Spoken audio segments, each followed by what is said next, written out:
Hello there! Welcome to the Terminus Multiverse. This is Cross and Nitro of Comics in the Cross here hosting the second ever Christians in Comics and Animation. Welcome to everyone across Facebook, YouTube, and Twitch that are joining us today. Thank you all for coming. What's up, everybody? How are you all doing today? How is your day and weekend been? Thank you for coming and joining us all. We are a brand new host of guests today that we cannot wait to get into discussions with. Nitro, why don't you kick us off? Start introducing some of our guests. Yeah, absolutely. So with us today, we have Mr. Al Nickerson. He's an alumni of the School of Visual Arts, professional comic book artist since 1994, working for Warp Graphics, Marvel, DC, and Archie Comics. He was an animator and designer for Sesame Street, MTV Animation, Nickelodeon, and Marvel. And he self-published the Chronicles 2000 edition, NIHILIST-MAN, and His Amazing Friends, and currently The Sword of Eden. So welcome, Al. Thank you. That's a lot of stuff. Yeah, you get around a little bit, Al. Got a lot of stuff going on there. But thank you for coming and joining us on the show today. Also today, we have Luis Serrano joining us today from... he is part of the board and acting director at the moment of the non-profit Christian Comic Arts Society. He is also an independent comic book writer and creator himself, creator of Samson, the Nazarite, which I think Volume 1 and 2 are out, and Volume 3 is not quite out yet. It's just about to drop, if I'm right on that, Lewis.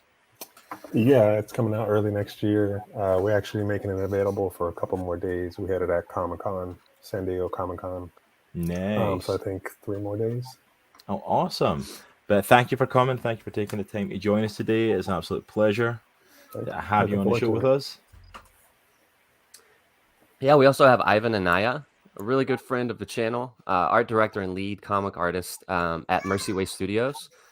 Ivan is an accomplished comic book artist for companies such as Image, Dynamite Entertainment, DC, and other independent comics in Argentina, Brazil, and El Salvador.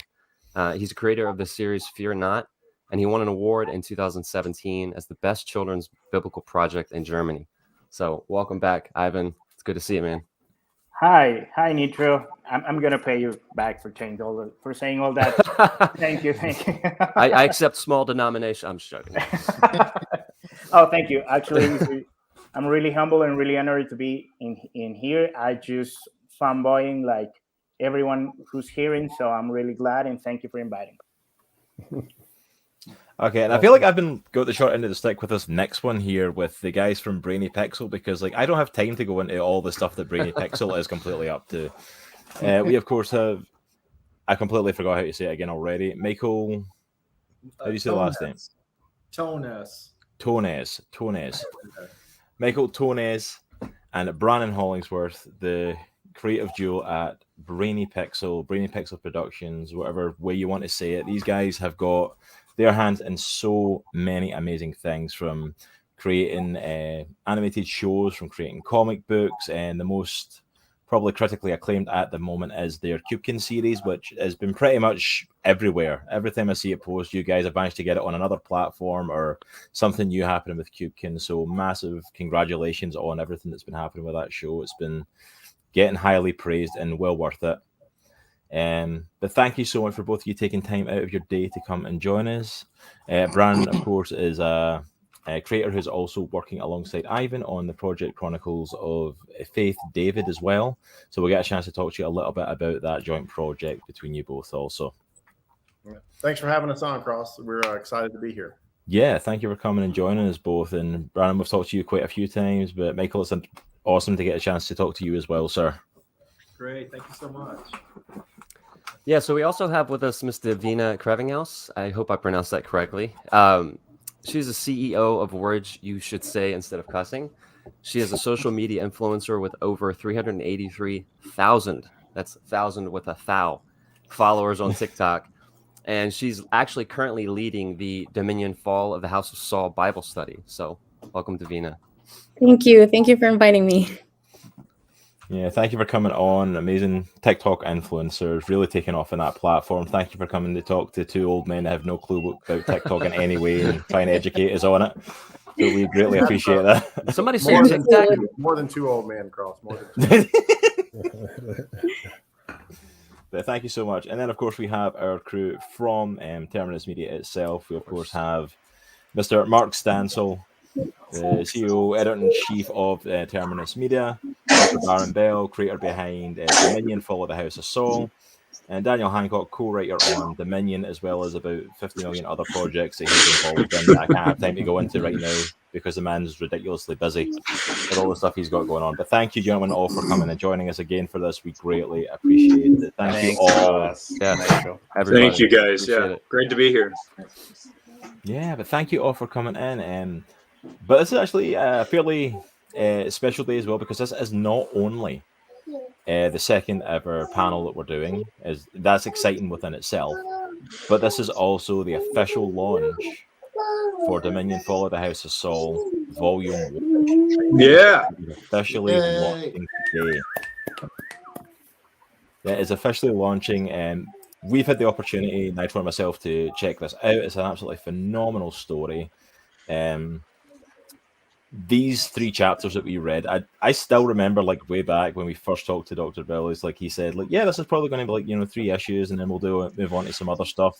Yeah. And I got to the end of issue 3, and the story's barely begun. I'm like, you better be writing more.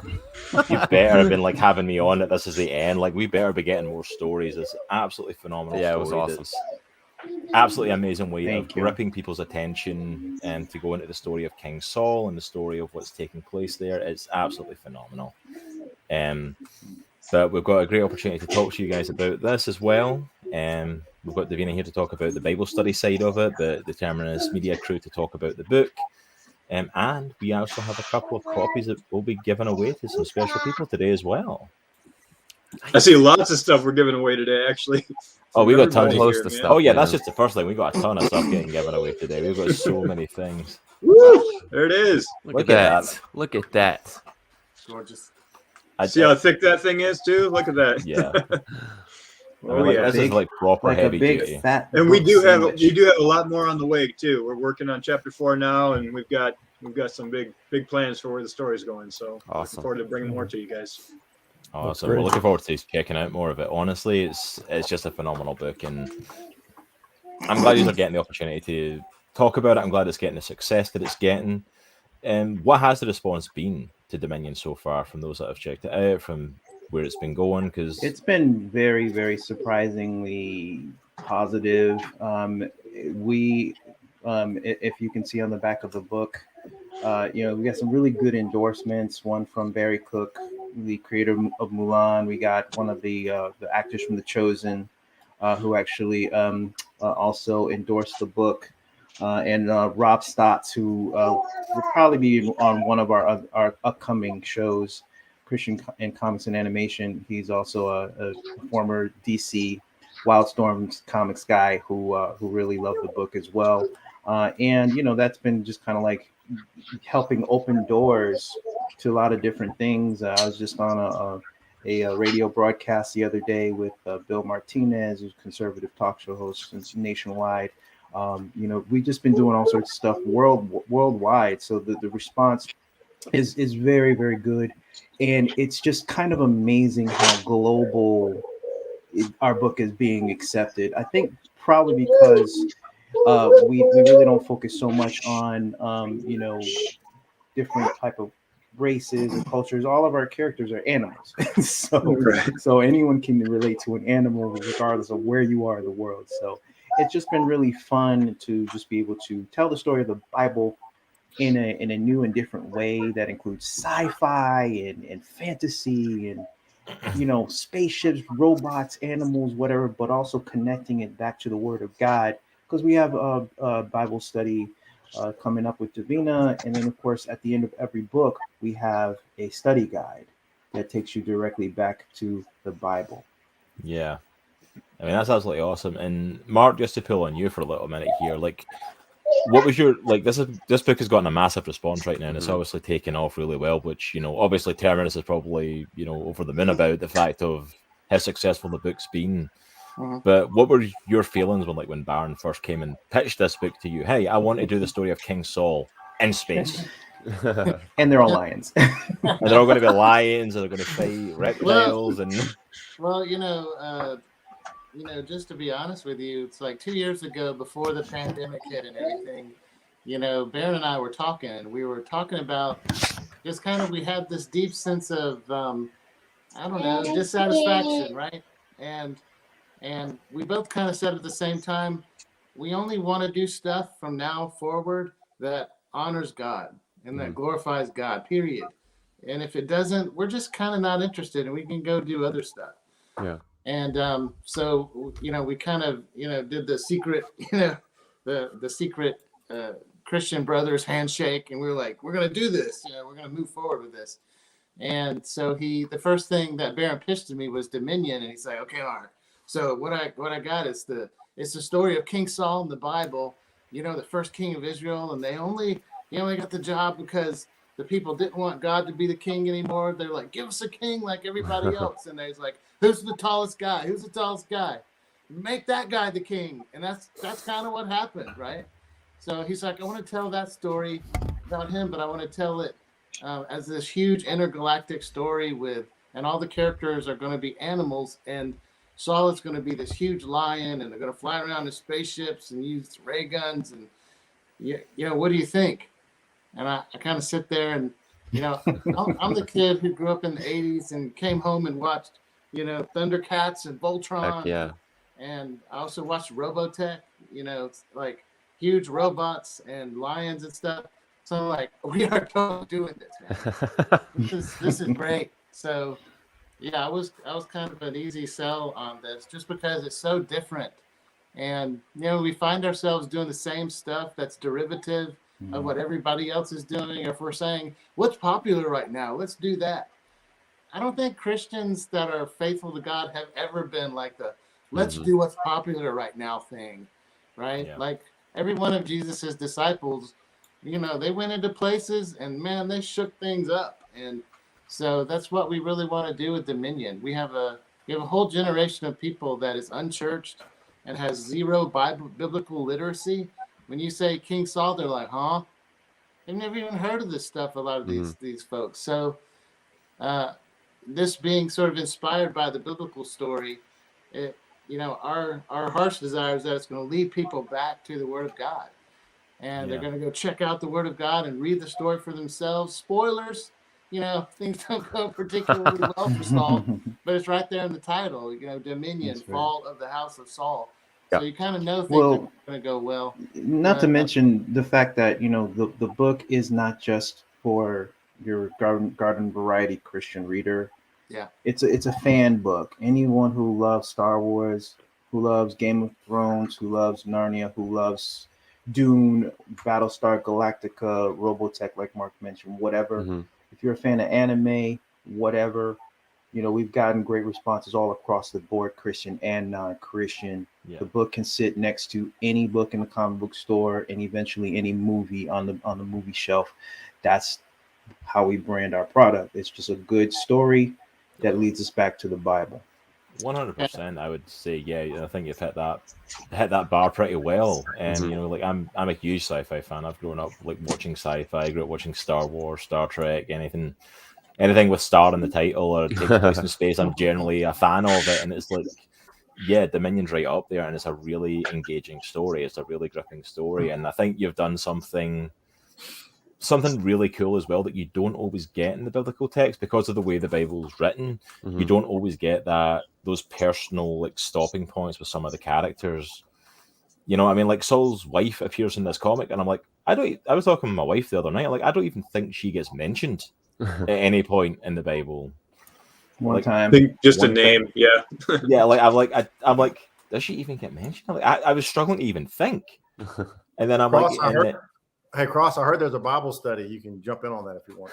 Hey, yeah, I might need to get in on that then. Yeah, but you know what I mean? It's like these characters are all personable, and even speaking of that Bible study, like Davina, how did you get roped into this with this crew? Like, did they come and approach you? Did you approach them? What happened with this, and how did you end up leading the Dominion Bible study? And you've already kind of kicked that off. How has it been going so far, and where can people come and check it out? Where can I come and check it out? Because apparently I might need it. Yeah, so we actually got connected through a mutual friend. I worked with Megan Morrow at Disney World. I used to work at Disney World. So yeah, once a cast member, always a cast member, right? So she has been going to school, and I believe it was an internship with Dr. Bell that she was doing. And she's the one who connected us because she knows a lot about me and my past and how I'm a Christian TikTok influencer. And she just thought that this would be a really great fit. And she was absolutely right. So that's kind of how we got started and how we got connected. But yeah, the Dominion Bible study, I do it on TikTok Live and on Zoom. For those who don't have Zoom, that's why I like to have the TikTok Live, because a lot of those little kids, they don't want to, go on the Zoom. They just want to watch it on their little TikTok screen, right? But we did get a few, I think like 10 or 12 consistent people on the Zoom where they were engaged and they shared their stories. And this Bible study, yes, it is about Dominion, right? And there was a PowerPoint that we go through, and it's Christ-centered, but it's also not just about the Bible study. We want to make connections with the people that we're talking with, So towards the end, and even mixed in a little bit, it was more about what they could get out of this Bible study from us, But yeah, you can sign up on the Terminus Media website for the Bible study as well. Or you can go on my TikTok page and sign up in the little bio. And then the Zoom ID will be right on there. So. The next Bible study is this next Sunday, the 19th. Correct. How many will there be?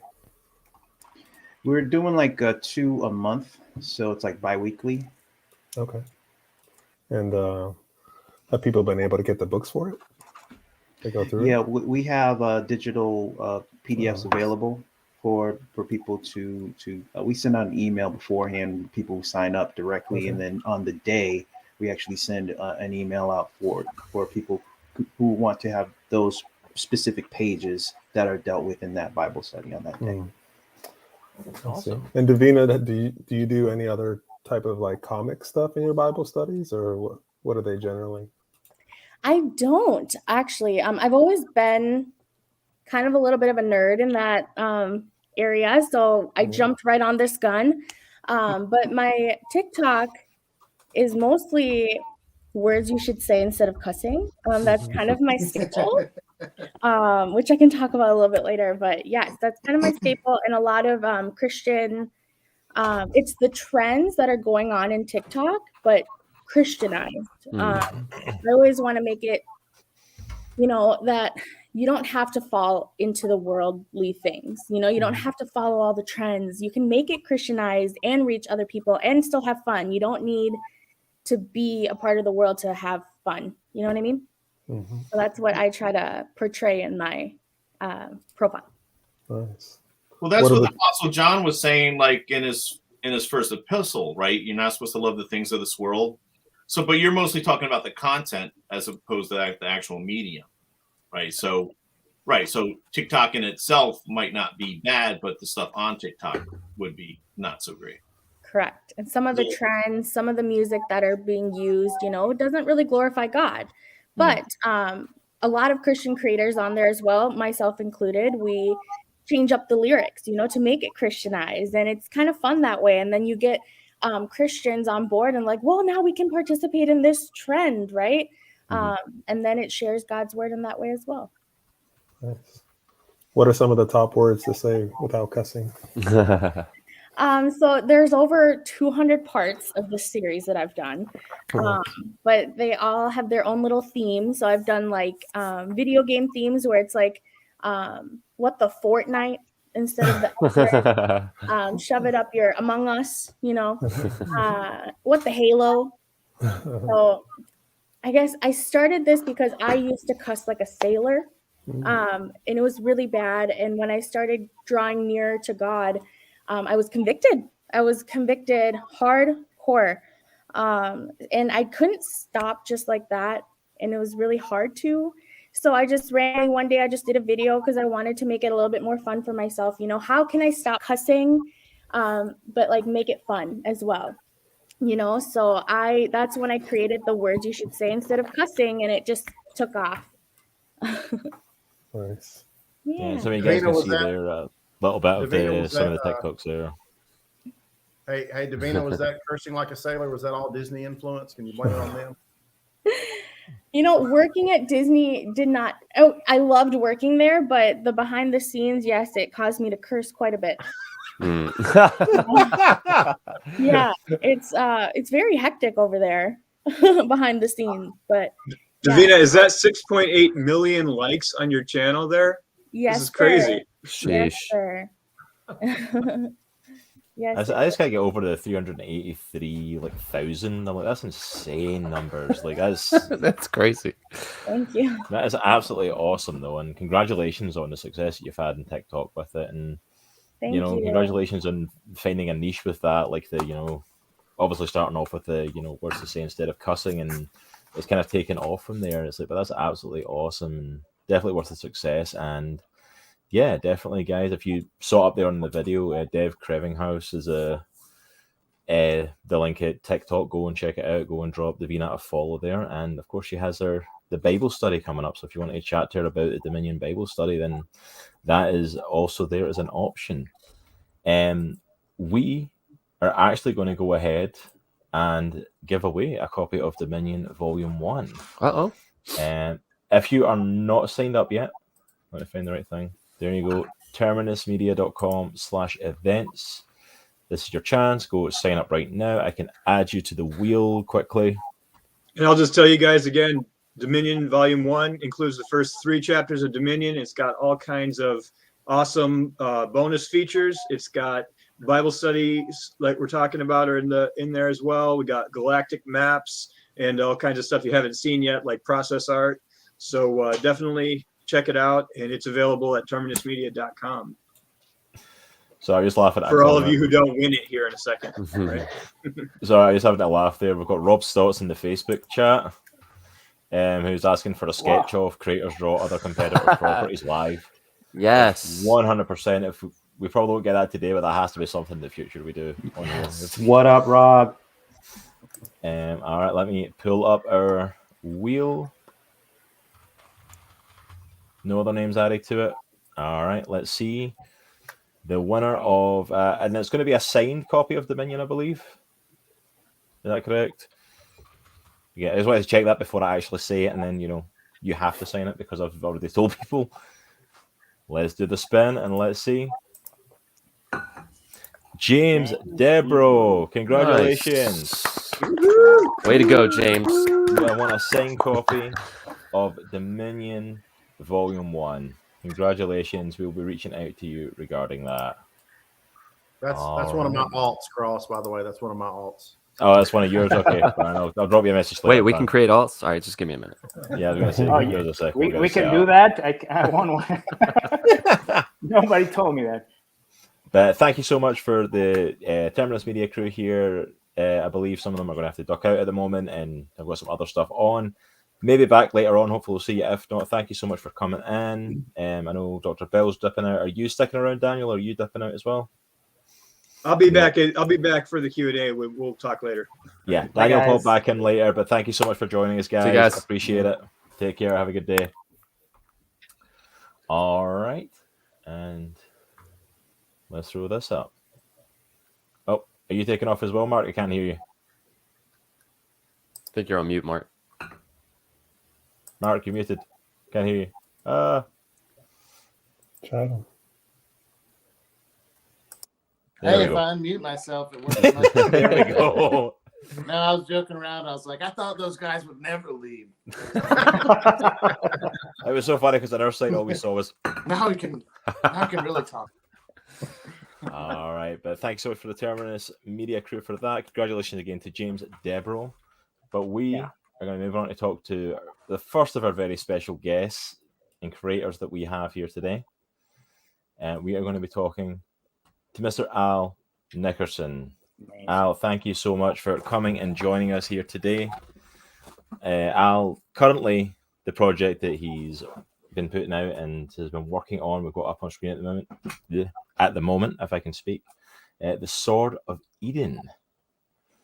which honestly is also like a really fun kind of superhero adventure. Very interesting art style, very kind of cartoony, but definitely plays into it compared to some of your other work as well. But Mr. Al Nickerson has been involved in pretty much, I don't know how many major worldwide household names such as Marvel, DC, Nickelodeon, Sesame Street. You have got quite a lot under your belt, Al, and we just thank you for coming and just joining us to chat about it today. We really appreciate it. Well, thank you, and now I feel very old. Yeah, but yes, God has blessed my career. I was able to work for all the different publishers I wanted to work for, and of whom that I was a fan of when I was a kid and growing up. So yeah, it's been a great joy. So God is too good to me. Yeah, I mean, that's absolutely awesome. And yeah, it's like, tell us a little bit about what it was like working with some of those companies then, and what led to where you are now, because you worked with some of those big names, and then a lot of your more recent stuff has been more of the self-published kind of works, and leading up to Sword of Eden. So just a little short kind of journey to get there, and then I want to delve into talking about Sword of Eden itself. Okay, yeah. I was a fan of comics and animation when I was growing up. When I was in high school, I realized I wanted to work in comics professionally. I went to the School of Visual Arts and graduated there, and had some really great teachers at SVA, and I started working for Warp Graphics on a book called ElfQuest's Blood of 10 Chiefs. I was an animator for like MTV Animation and Nickelodeon and Sesame Street, like you said, and ended up working for Marvel as an artist, an inker, as well as a animator. So yeah, and then I spent 8.5 years working for both Archie Comics and DC Comics at the same time.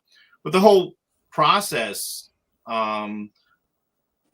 I always had my own stories I wanted to tell, and during that time, I was actually also self-publishing, creator-owned work as well. But eventually, yeah, just like I kind of got tired of, drawing Jughead or the animated Justice League, and wanted to do more creator-owned work full-time and to give back to God for all the blessings He's given me, and create Christian content and create something like the Sword of Eden, where it has the gospel message in it. It's content that Christians could read without feeling like they're compromising God's principles, which is not something you find too often today in the comic book stores. And to reach unsaved people with the gospel message. So if you like fun superhero comics from like the 1980s, I guess, give the Sword of Eden a shot. And it's in comic book stores now. And it's also being sold at christianbook.com and on eBay and Amazon and a bunch of other places. So yeah, it's a lot of fun. Yeah, I mean, that's absolutely awesome that you've kind of went into that work, and I'm glad you've taken the opportunity to do some of the work and stuff that you felt you were meant to do, that you wanted to do. It's a totally different animal, right? Doing work made for hire, and there are some people that work for Marvel and DC and Archie, and they might be happy doing that, and that's fine. But yeah, if not every artist has something to say or a story to tell, and I've been given that opportunity now, and it's great, and it's self-published, and I don't have an editor telling me how to write and draw my own characters, and I actually like the business side of comics, so that's where the self-publishing stuff comes in, and yeah, it's wonderful. Yeah, so for our audience as well that's coming in that might not have heard of the story and stuff, what is the Sword of Eden? Can you tell us a little, elevator pitch for it and what it's like, and where did the inspiration for it come from as well? I don't know. I think ultimately the inspiration was like I wanted to kind of tell the kind of comic book story that I would actually myself want to read, So it's like it's fun superhero stuff. It's got some action and adventure material in it. It's character driven. So it's kind of like the kind of book I wanted to read, and the first volume is 220 pages, and so it starts off with a teenage girl, Rebecca Stern, and she has some God-given superpowers. So she's kind of strong and she's kind of fast, and she has this sense of supernatural things or evil things, and she believes that she's doing God's will by going up and beating villains and monsters and stuff. And then she joins a group of other superheroes, and they find out that the Sword of Eden from the Garden of Eden actually is still here on the earth. So the superheroes realize that's a potentially very powerful weapon, and these demons don't want the heroes to find the sword because they believe that if people get more evidence of God's existence, then that would be bad for them, for the demons. So that's where that conflict is, and that's like the first story in the trade paperback. And then I introduced a character from Arthurian literature, the Green Knight, in the story. Nice. And then the third part of the story has to do with the heroes trying to look for Noah's Ark. Nice.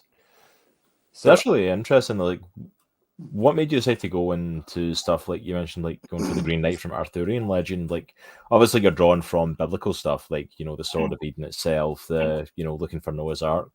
What made you expand it into other like legends and stuff like the Arthurian legend? Well, in regards to the Green Knight, I mean, the old like 13th century poem, Sir Gawain or Sir Gawain and the Green Knight, I mean, that's full of Christian imagery and themes. And if you actually read the original poem, unlike apparently the modern movie, yeah, it's very Christian.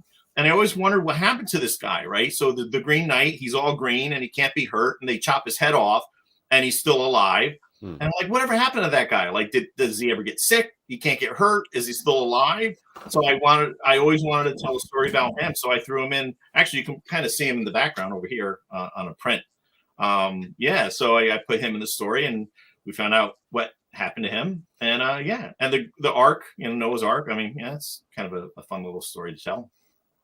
Yeah, that's really cool. It's really cool adventures to kind of journey into, and yeah, because like I think that's the thing of like with Sword of Eden, it's like it sounds like it's a very kind of specific centered thing, but it's really cool that you've kind of ventured into these other myths and legends as well as like other biblical stories. And is there any future plans for Sword of Eden? Is there any plans of stuff that you want to incorporate going forward as well, or any ideas that you would love to add in? Well, yeah. So the first volume, you know, it's kind of got 3 stories in it. I didn't want to keep telling the same story again, so hence, you know, those 3 different plot points. Yeah. But yeah, I'm working on volume 2 now, and I got 4 volumes planned, and yeah, I'm really excited about working on it and getting it out to as many people as possible. And yeah, recently getting it into comic book stores is a huge blessing because it's a totally different market, right? You know, yeah, stores. And yeah, Diamond has been great with me, Diamond Comic Distributors, and they ship books to comic book stores, and they're part of the direct market, and they've been great with me. And ChristianBook.com, they're fantastic.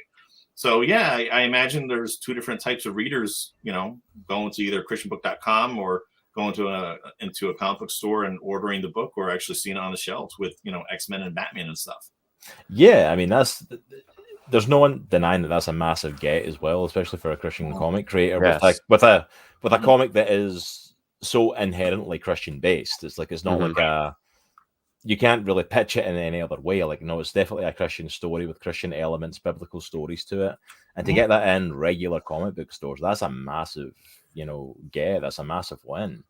To have that on the shelf with all these other creator works that are out there. Well, especially now, maybe because I'm kind of old and curmudgeon-y, like there's not many new comics that I actually really enjoy, because it seems a lot of stuff seems very woke, and I just can't read any of that stuff. So yeah, so I created a graphic novel of stories and characters that I myself would like to read, and yeah, it's full of Christian themes and content, and yeah, it's a lot of fun working on it and being able to tell the kind of stories that I want to tell. So we have a question from Facebook. I'm going to pop it on the screen real quick. This is from Rob Stotts. He said, is Christian comic creation a full-time gig for you, or do you work other jobs and create comics on the side outside of that? Well, it's a full-time gig. So normally I sometimes teach at a college, SUNY Orange, like every other semester, but because of COVID, it's kind of really messed up my schedule in regards to teaching. So I was supposed to go back to teaching this January, and they're not going to even offer the class. So, but normally I'm teaching every other semester, and I'm teaching a class on how to create comics and comic strips. That's awesome. Oh, I love being in the classroom, especially you know, in a college environment where it's not always very Christian friendly. Yeah, that's really cool. That's really awesome, and it sucks that you've not had the opportunity to kind of get back to that. But that's really cool that you're, you know, giving back in that sort of way and teaching in the classroom. I can only imagine those classes are very kind of educational and a lot to them. I'd love to Well, I would say I'd love to sit down in them, but I'd be like the worst student ever because I suck at art in every way possible. Yeah, you're So, not like- going to do well in my class. No. I wouldn't do well in a kindergarten class doing artwork, to be completely honest with you, so it's probably not. But did So, you, like- did you draw when you were a kid? Because most kids actually draw. All kids draw. when Oh they're- yeah, so- there was a kid. But Unfortunately, at what that's point do you stop, and why do young people stop drawing? That always fascinated me. Pablo Picasso said every child is an artist, so that's important. Every kid draws. yeah. The problem is I'm in my 30s and my artwork today looks like it did when I was 5. So it's like, as most people kind of progress and get better, mine just never did. So it's like that's one of the reasons I hired Nitro. Like he's a resident artist for our channel. So it's like, yeah, anytime I need artwork, Nitro, I need help. But like that's absolutely awesome, Alan. Honestly, it sounds like a really phenomenal story, Sword of Eden. Obviously, it can be picked up pretty much anywhere at this point. It's out in comic book stores, it's on Amazon, eBay, like you said. And I'm looking forward to more of this coming out. And I think it's awesome to see. We need more great Christian comics out there. I think Nitro and I talked about this with Dominion, like in the last panel that we did, was growing up as a Christian and a comic book fan, those things just never intertwined. Like if you got a Christian comic, they were crap. Yeah, it's like, there was nothing of substance to them that made them enjoyable for a comic book fan. it's like a lot of times Christian-centered, and I don't want to generalize, but all right, I'll say sometimes Christian-centered entertainment can miss the mark, like story, content, quality-wise, etc. Like, so I guess my question is, like, this is kind of open for everybody, and I know we got to kind of move along, but like, how do you make sure your content meets or exceeds the types of things that we see in like secular films, comics, and animation? Because I feel like that's necessary, right, to get our message out. Well, I'll say that the big thing with us is, your audience is holding a gun on you and saying, entertain me. Mm-hmm. That is why I came here today. Whether they're doing a flip test of your comics or, watching the first 30 seconds of your animation or your content, they're saying, hey, I'm here to be entertained, not to work for you or. So I think the number one thing we have to do is we have to entertain people. Mm-hmm. And there's value in that. There's value in someone who's been working hard all day, whether it's in school or at work, and they're just looking for something to sort of take them on a journey somewhere else. Yeah. To give them a break from their life for a while. I think it's loving your neighbor to produce content that does that for people. And That's a cool way to look at it. It's content that honors God. Yeah. And I would say here at Brainy Pixel, we kind of echo that. We look at everything that we create first and foremost as our offering to God. And you want to bring your first fruits and your best fruits to God. We saw in Genesis how when you don't bring your best offering to God, how that goes with Cain and Abel, right? It led to the first murder. And so we don't ever want to do that here at Brainy Pixel. So we look at every project that we undertake as an offering first to God, and then as something to be consumed second. No, absolutely. And I think that's something that was really cool that we're seeing, though. Like, and one of the great things about doing these panels, talking to Christian comic creators and animators, it's like we're starting to see this, like, I don't even know if I can call it a resurgence, but like this surge in like creators who are creating content that can stand up against secular stuff, that can stand up against, like, hey, I can go in and I can pick up something from Marvel, something from DC, and hey, look, here's a Christian comic that's just as good. Yeah. Like, just as much story, just as much heart. Or I can go watch this show and it's like, yeah, there's a great Christian message to it, but it's also a really good show, and I can actually sit and enjoy it. And the quality is really good, Well, not only can it stand up, but it should. It should stand up, right? 100%. I think Christians have co-opted those areas to the world. I mean, for hundreds and hundreds of years, Christianity had the corner market on art and on science and on philosophy and on everything, right? And so we've lost that, and we need to reclaim that. And if we don't, our children certainly won't. I think as Christian, we just forget that the art is just an expression of God. It's just God is the creative of everything. And I love the story of Exodus when God is just filling people with the Holy Spirit. The second person beside Moses is just an artist. He's Bezalel, I think that's the name. I don't know if that's how to pronounce in English. but it was an artist. And the word said that, you know what, I'm going to feel someone to do their job in art to actually build me a temple, build me the Ark of the Covenant. So I think we just cannot forget that. And I think we have to remember how the media has awakened every one of us. I think we can remember just episode of chapters of our favorite series or favorite comics, even before like the class in the school or something like that. That actually build people. That entertain, like Mark said, build people. You build your character, build everything that it works for you. So we need to have that and remember how that influences us and how we can influence other people with that. Absolutely. So I do want to just kind of keep us moving on. A great discussion here, but I do need to kind of keep moving forward. So I just have one last question we wanted to pitch towards Al, and then we're going to do a giveaway of some amazing stuff that he is given to us to give out to our audience. So big question here, Al, this one, and to try and get some gears turning in our audience as well for the upcoming Q&A later. So you've worked with some of the big household names that we talked about: Marvel, DC, Archie Comics, Sesame Street, Nickelodeon. What were some of the lessons that you've learned, good and bad, from working with these companies, and how did it affect the creation and your approach to your self-published works?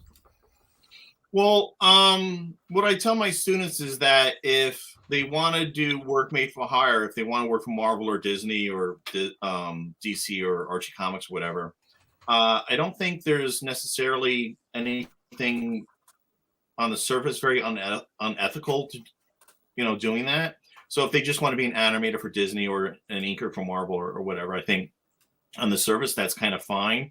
But if they have any intention to write for these people or create their own characters, they're not going to be able to own those characters and those properties. And Marvel and DC and Archie and other companies have had a really terrible history of treating their writers and artists. And I was very much aware of that. I think of, Jack Kirby and Jerry Siegel and Joe Shuster and Steve Ditko and how they were treated. And I knew that when I was going in and working for these companies, and that was kind of fine. But I knew what I was stepping into, but eventually I just kind of, like I said, I really got kind of tired of doing that sort of stuff.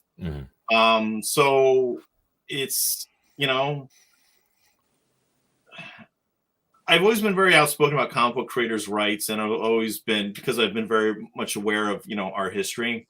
But yeah, I mean, I'm happier just doing my own stuff and writing my own stories and creating my own characters and self-publishing. And, if you want to do that, you should do it, and you can do it now as well. And the topic before about Christian entertainment and stuff, I think it's true that content in Christian entertainment, comics, animation, TV, and even music has gotten better.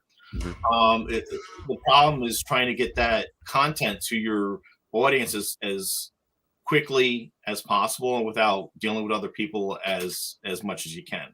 So, but now we got the internet, we got self-publishing. You could just, you can go through distributors and bookstores directly, and that's a wonderful opportunity for Christian artists and writers. And you should do that if that's what you want to do. So, but I'll never go back to working and work made for hire again. I have no interest in doing that. But I can't really begrudge anyone else doing that because I did it.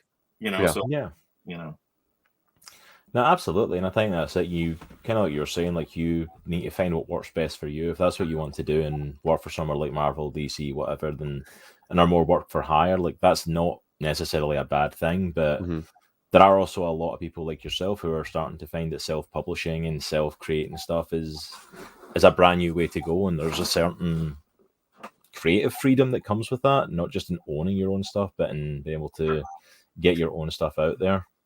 I agree. Yeah, I totally agree with you. But like that's absolutely awesome, Al. And thank you.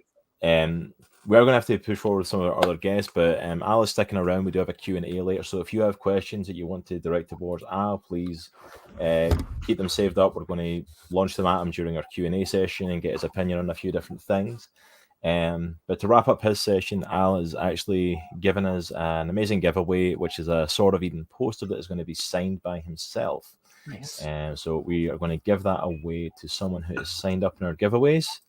Again, if you have not signed up for all of our giveaways, and this is your opportunity, head to terminusmedia.com/events. I'll give it a few seconds, and then we will do our giveaway. All right. Let's see anyone else popping in. So we're going to hit that wheel. And the winner of the signed Sword of Eden poster is Alan Kent. Nice. Congratulations, Alan. We will be reaching out to you and connecting with you to get that sent over to you as soon as we can. Thank you so much. And thank you so much, Al. We greatly appreciate really it. appreciate it, man. All right. We are going to move on. Oh, yeah. Thank you, Daniel, as well. Yes. So for anyone signing up, I forgot to mention this at the start of the hour. We are doing a bunch of giveaways today. If you have missed out on a giveaway, if you wanted to get that signed poster, or if you wanted a signed copy of Dominion that we've already given away, or one of the other giveaways for today, you're not out of luck in winning that yet. Because at the very end of the day, we are giving away what we are calling our royal giveaway, which is basically everything that we are giving away solo. Someone is going to be the lucky winner of every single one of those in one big grand prize. So if you have missed out on that, you've still got the opportunity to win that along with everything else in our big final giveaway at the end of the day. So if you want to get in on any of these giveaways, this is your opportunity to still get in for it. All right, but we are going to jump on to speak with our next guest. Throwing up his graphic there, the creator of Samson the Nazarite. We are going to be speaking with Luis Serrano. Luis, thank you so much for coming and joining us today and coming and hanging out with us. You know, as we said at the top of the hour, Luis, let me center you. There we go. Just to move you over a little bit. As you know, we'll throw it up there. The creator of Samson the Nazarite, absolutely phenomenal comic series. I believe it is the trilogy. It's going to be a trilogy of comics. Also as well working along with Christian Comics Art Society. Mm-hmm. I don't know why I have to always think about the order of that, like Christian Comics Art Society. I feel like my brain doesn't want to put it together in that order for some reason, so I always have to stop. But thank you so much for coming and joining us today, Luis, and thank you for joining us. Why don't you tell us a little bit about Samson the Nazarite, your amazing comic that is out there, and a little bit about the Christian Comic Art Society as well. And for those that don't know what either of these are, what exactly are they? So Christian Comic Art Society, we'll start there. It's a nonprofit. And it's kind of like a, nerd geek haven for people to come and find out about great Christian comics, great Christian art, faith-based books, and as well as creators to network and connect and be able to create. So we kind of have two people that we look to serve, and the fans and then the creators. So coming in 2022, we're going to hopefully have a lot more things to help creators be able to create. There's a learning curve in any craft, and having mentors to help the younger, as well as to encourage. I mean, all of us here are like Christian creators, so we're like always treading water just above our necks, and so, we just need some encouragement, like when you talk to other creators and they're going through the same thing, you just feel like it's not just me, in this space. Christian Comic Art Society has been around for a long time.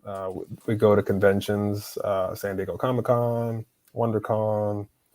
We throw our own Christian comic convention once a year as well. We didn't because of COVID last year. But I've been at the Comic-Con for over 20 years. And that's really, it's a great you just meet friends there, and being kind of a light at Comic-Con, like, is just a joy. You know, like, people get to come find out about all these great Christian books. Like, we had Dominion at the table this year, you know, like, just, hey, you know, like, this was great. So that's them. You know, they're on Facebook and everything else. Sign up, and there'll be a lot of stuff on there. Yeah. Samson the Nazarite, that's my, like, Dominion. We've got 3 books, and we put it together into one graphic novel. The third one we did just finish, but we're gonna kind of compendium it. Nice. But we do have some for a giveaway. That's a good looking book right there. Yeah, I mean, you know, we were talking about, like, things that inspired us in art. And when I was little, we used to watch the Superbook cartoon, or, you know, and, like, it was amazing to me. Like, you know, little kids with a robot go back into Bible times to do Bible stories. You're like, okay, sounds kind of crazy, but you know, that's where I got my familiarity with the stories and found them fascinating. Yeah. And it's kind of like history. You know, like, you can read about the Titanic, or if you watch the Titanic movie, like, which one's going to be more memorable, right? Like, oh, the movie, you know, like, it tells what happened, but, like, there's a human element and story versus just facts. One thing that I appreciated, I had a chance to look through it a little bit, the first volume, and I appreciated how you didn't shy away from, like, the intensity of, like, of what it would have actually been like. Yeah. Yeah. Oh, and that's what I find is that, like, when you're doing a Bible story, you just dig into that story. Yeah. You know, there's gold on the top layer just right there, but you dig and you start thinking, like, what would it really have been like, and what would people with the same emotions as me have felt? Yeah. And responded. Like, I found a sermon from Charles Spurgeon on Samson's mother, and it was incredible. You know, just the gold he dug out of her faith. Yeah. So we really, I mean, my goal was to make the story, like, you read ours and then you'll read the biblical account and you'll say, like, it's like the same, except it looks like, you know, Dragon Ball Z with it, you know, and you're kind of like, that's okay. This is the medium. This is my style. This is, like, how you might have a Tarantino movie. This is, like, my movie interpretation, right? Yeah. But I did want it to be very true to the story. So the Yeah. story is the bones, and then we just add a little bit of human, you know, element to it. Yeah, I mean, I can appreciate, like, there can be a tendency in Christian medium to soften content, I think. Mm-hmm. So I appreciate, like, the approach that you took, you know, being respectful of the audience. Like, this dude literally killed, like, hundreds of people with a bone. Like, that would have been a really intense scene. So I mean, just taking that one aspect of a story, but again, yeah, I really appreciated that. Yeah. And, you know, I think it for us, like, I'm not a fan of cutting out elements of the story that are there, right? Like, you change it. You know, they're already pretty sparse on details a lot of times. And so if you're like, we're just going to cut out this whole section, you're like, well, that's not the same story. Yeah. It's true. And, you know, when I was a kid, that's what I related to. One of the first comics that I read that was Christian based was something called The Cross and the Switchblade by a guy named Nicky Cruz, who was a gang member. And I remember reading him talking about being in a street fight and needing to rip off the antenna of a car to slash somebody with. And I'm like a kid and I'm going, whoa. You know, I was like the Christian kid who grew up in the church. So this was all like, wow.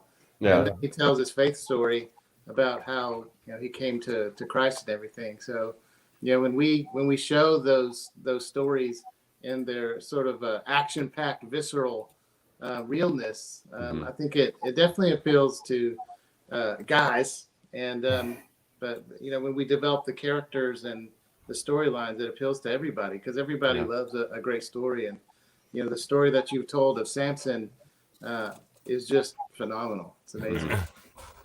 Thank you. And I think it's really important, Mark, as well, that we don't shy away from real life, right? I think that's one of the things that pushes potential customers and potential, consumers of Christian media away, is that there's this immediate kind of impulse that we have to suppress to kind of whitewash everything and to make everything safe and sanitized and approved for moms everywhere. And I think there are elements of these biblical stories you just can't do that to and be truthful to the source material. Yeah. So you have to handle it in the right way, and you have to present it in the right way, and not hide it, and not let it be a gotcha. But we've got to deal with that in a truthful, artistic manner. It's true. The cross was not comfortable. Amen. The cross was visceral. The cross was real. Like this is real life. And yes, we want to be family friendly, and we want to, we don't want to do anything that would hurt the cause of Christ. But we also want to be real. We want to tell these stories, and it's like Samson's like the Wolverine of the Bible, right? Yeah. He's like super strong, and he's going through there slashing, and all these Philistines. That's another thing with the Bible. Like I remember a buddy of mine who's big time in the comics business actually reviewed when he reviewed Dominion. Not to take us off the subject, but he was like, what about the Philistines? All they are is kind of like the monolithic bad guys. Isn't there any nuance? And I was like, no. They were bad guys. All they did was bad stuff, evil stuff. Yeah. And so I think sometimes we're like, well, he's just bad because he's misunderstood or he had a bad childhood. In the Bible, a lot of times it's like there are people in the world that are evil and that need to be defeated. So Samson, that's what he was all about, right, Lewis? It's like, where are the Philistines? God made me for the purpose of destroying the evil that's here. So let me get about doing that, right?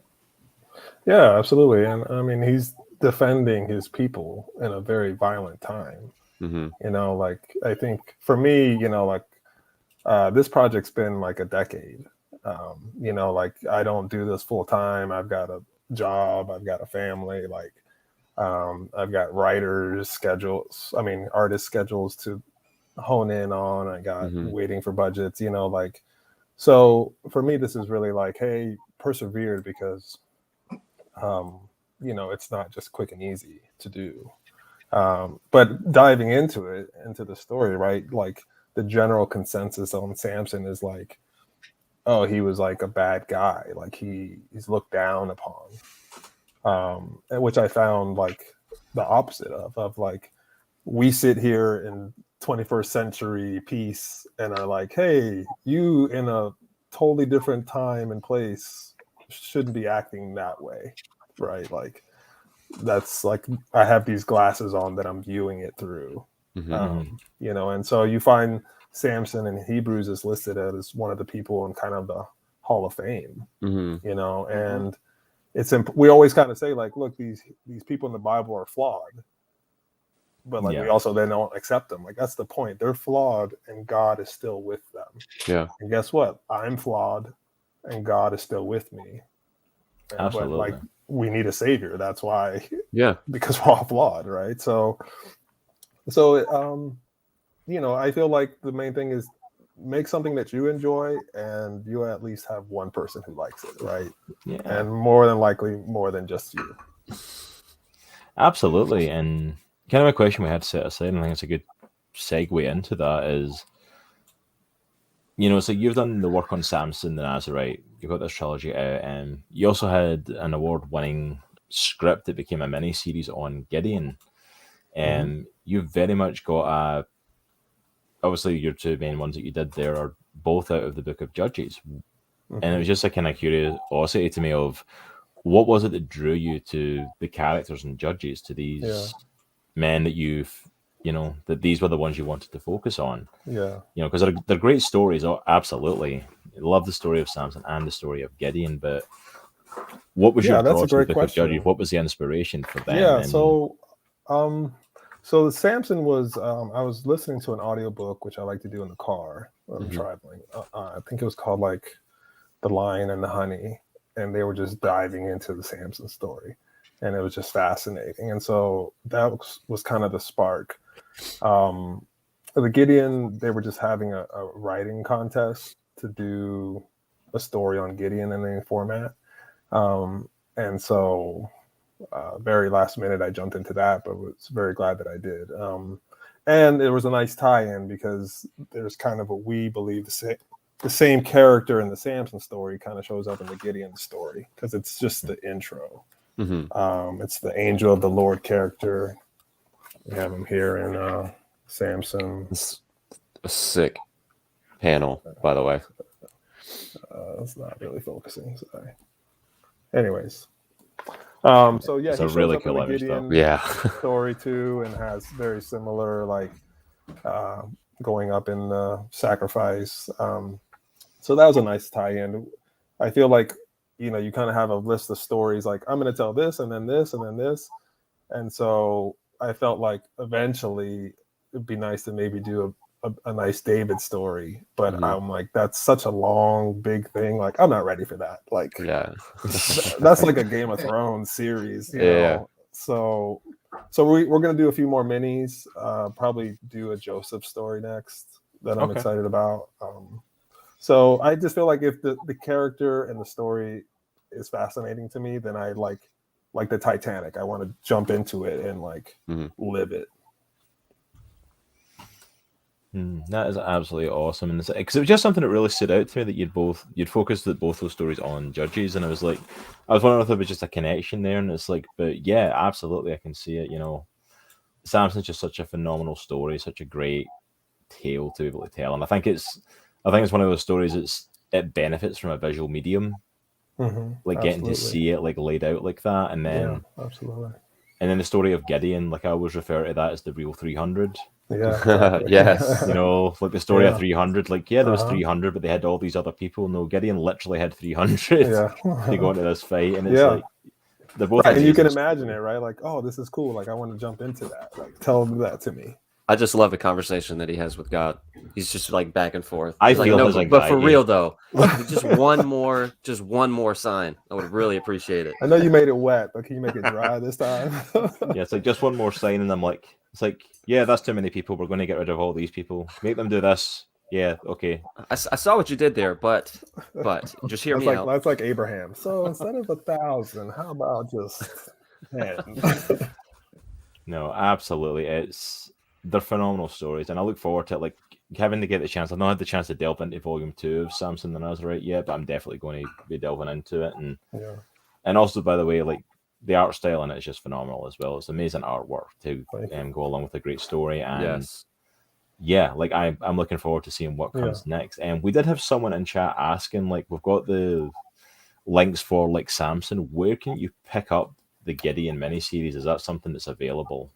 Yes, we actually have that as a free download, but the link is down. So, but it will be fixed. So, we self-publish under Rooted Chronicles. So, if you look up, that's where you can find it on the Rooted Chronicles website, rootedchronicles.com. Just give us a little bit of time to fix that link. And it was fun that, like, because they had an artist side of the competition and then a writer side, and so I ended up connecting with the artist who won the competition, awesome. And I was like, hey, do my script, so we worked on that, and he did some of the Samson book as well. So I mean, at Comic-Con we had a lady come by the table and she was like, the only thing I know about Samson is he gets his hair cut. And I'm like, that's pretty much most of what people know, right? So with this, that's what everyone knows. It gets, this is the actual story, right? Like, also a beautiful woman. A lot of people might know, like, David killed Goliath, right? That's all I know. David killed Goliath, right? Yeah. Like one thing. So you get this, you're gonna know the whole story. Yeah. And I mean, that's cool. And even just to, not to give away any of the book, but even just like from the opening of it, I love the setup of it, that it's Samson telling his story. Yeah. But he's telling it from the point of being blinded and in prison already. And it's like he's already gone through so much stuff and starts telling his story. I'm like, so you're right off the bat, you're like, yeah, this guy's been through some stuff. Yeah. You know, it's like, and it throws you right in the deep end for that, which isn't a bad thing for Samson, you know. Yeah, and I mean, in this type of story, to help connect to Samson, right? To you know, I think again, the main consensus is like, how could a god be so stupid and lose his power? And it's like, well, what did he really do but like trust somebody he loved? Like, that was his big crime, you know, not that he was just stupid and lost his power. Yeah, I think that's the thing though with like Samson. It's one of those things of like, it's very easy to like judge from the outside, kind of like you were saying, like to look back with a certain perspective, but that's exactly what we do on a daily basis. We look at other people and judge them through our own glasses and like that. It's like, oh, I would never do that. Yeah. And it's like, no, actually we do frequently. Yeah. Like Samson is like, oh yeah, he fell for this woman that he wasn't meant to be with, and he was in love with her, and it's like it led him down this path to losing his power from God. And I'm like, no, that's actually a really relatable story. Yeah, that's I'm very sure relatable. I can relate with that. Yeah, if you think of it in terms of, you know, the sin in your life is what is keeping God from being able to do everything that he would like to do through you and through your life. You know, Samson just happened to have a problem with, you know, women, and, you know, he wanted to do, I guess you'd call it missionary dating today, right? Where you're like, oh, she's a Philistine, but she's so pretty. She's so attractive. I can't resist. And, you know, it's like, I know a lot of Christians who have gone through that heartache of the missionary dating thing, all to find out in the end, it's like, oh, well, I guess they didn't love me. And I guess this isn't what I thought it was. And, and, you know, we all kind of have our, you know, we say, oh, those people over there who do that, man, they're real. They really have problems.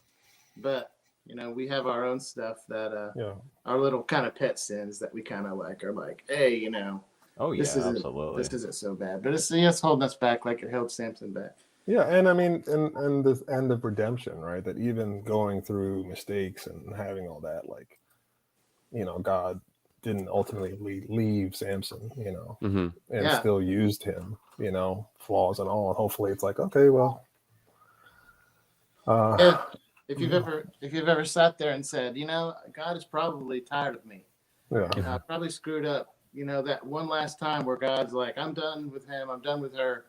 You know, they're a screw up. But you see through Samson's life, it's like at the very end, he's like, God, give me the strength one more time for me to fulfill my purpose. Yeah. And God's like, okay, let's get it on, Samson. Let's do it. Yeah, it's an amazing story, and the comic is well worth checking out. And actually, that's a good little segue for it, because we are actually about to do a couple of giveaways here, and one of those is for a chance to win Samson the Nazarite trilogy, the 1, 2, and 3. So you've got a chance to win the whole collection of the Samson the Nazarite, which I'll sign them too. And you're going to sign it. There you go. Going to get them signed as well. There you go. Nice. Dang, why can I never enter these competitions? Wait, you mean we're not entered? Oh, good grief. I wish. You can still. Last time. You can buy them for like 3 more days. Like, we had a lot of people who were waiting for the third one, so we were like, okay, I know we're not coming out to next year, but we'll give you a week. All right, so if you don't win this, then you've got 3 days to actually pick it up by purchasing it before you then have to wait till next year. So this is your chance now to get it. Exactly. Yeah. So that's on SamsonTheNazarite.com. Or we should have a shortened one too, where it's just Samson, the letter T, the letter N for Nazarite. So SamsonTN.com. And you can pick it up there. That's the only place right now. The other 2 are on Amazon. You can get 1 and 2, but for 3. Yeah. So we're going to do a giveaway for that, and then we also have another giveaway for Apostle Paul and Peter set. Yeah. Do you want to tell us a bit about that as well, Lewis? Just for so that's my friend Mario, who has a publishing company called Bare Truth Media, and they have done a Peter and a Paul graphic novel. And similarly to Dominion, he made it like with these cartoon alien characters instead, which actually works. So they're big, thick books, 1 and 2. So we've got a couple, you know, 1 for this giveaway and 1 for the Royal one. Nice. So yeah, this is your opportunity to get in for it now, or you could possibly win it as part of the Royal giveaway at the end. So if you're not signed up for our giveaways, this is your last chance to get in. I'm going to pull up the wheel, and we are going to do the first drawing is going to be for Samson the Nazarite. Let's go for it.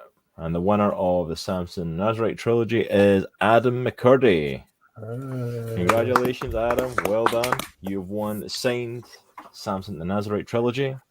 And for the other set, for our Apostle Paul and Peter set, come on, there we go. Aaron Grubin, you have won the Apostle Paul and Peter set. Congratulations on that. Well done.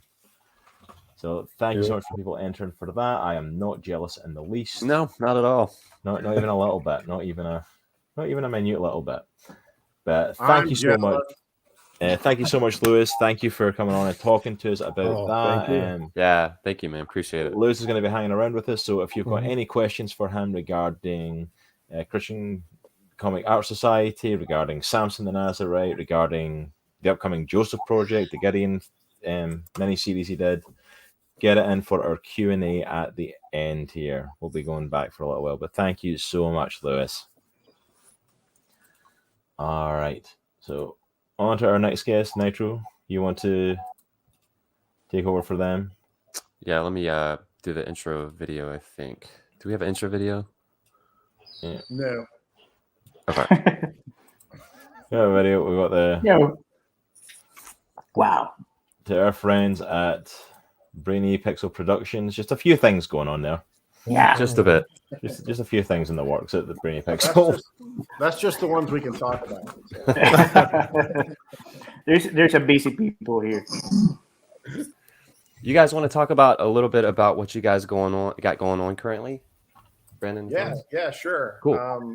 And Cross, I think we need to have a separate Q&A just for the panelists because I have tons of questions for everybody. I know, it's like... I know we're all gonna like go off stream and just hang out afterwards and just ask questions to each other. And Absolutely. So yeah, I'm Brandon from Brainy Pixel, and this is Michael. And we're a Christian animation and production studio.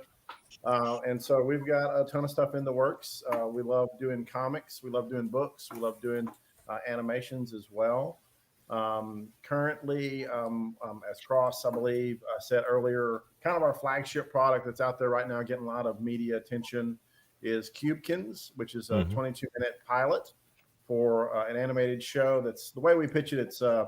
It's basically VeggieTales set in Mayberry, and it's for younger kids, but it's all about Christian life application.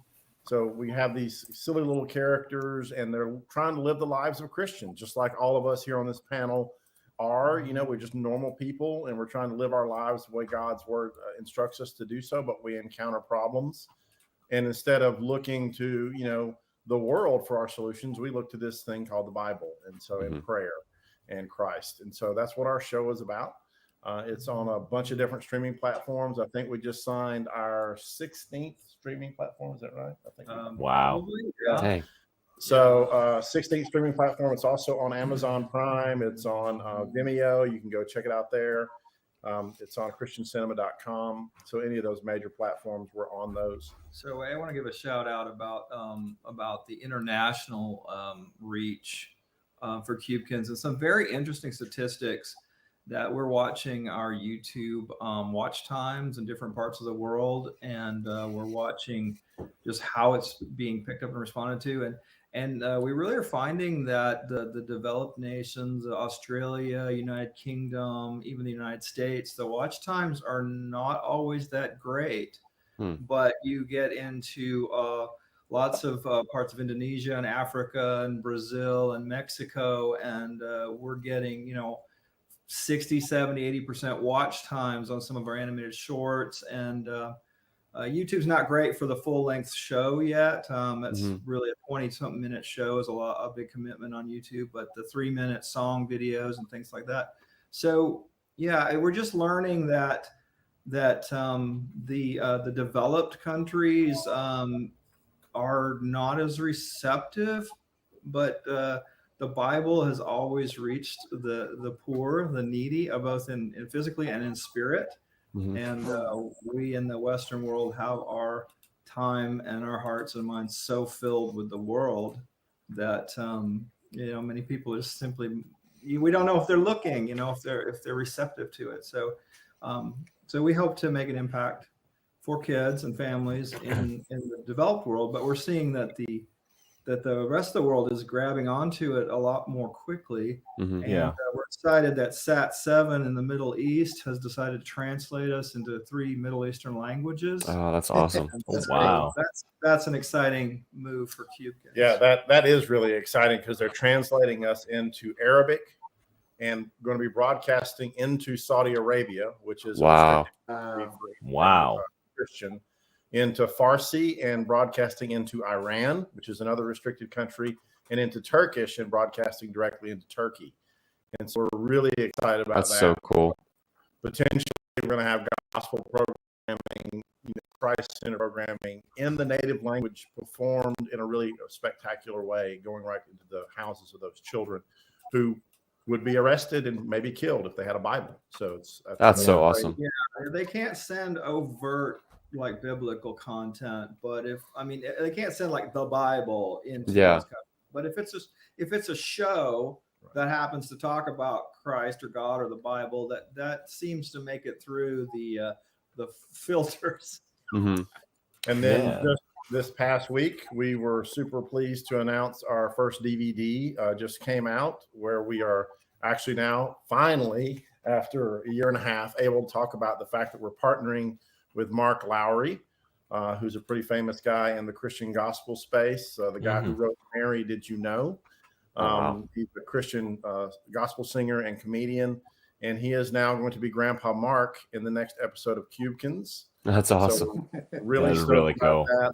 And we were able to do a special Mary Did You Know 30th anniversary animated version featuring Grandpa Mark on that DVD. And so that's so cool. Yeah, and I think that's all being the special bundle is being announced, which has the DVD, the music CD, and the coloring book for sale on marklowry.com Monday. I think that's when the big announcement is for that. Nice. So you heard it here first, folks. Right here. Terminus Media. There you go.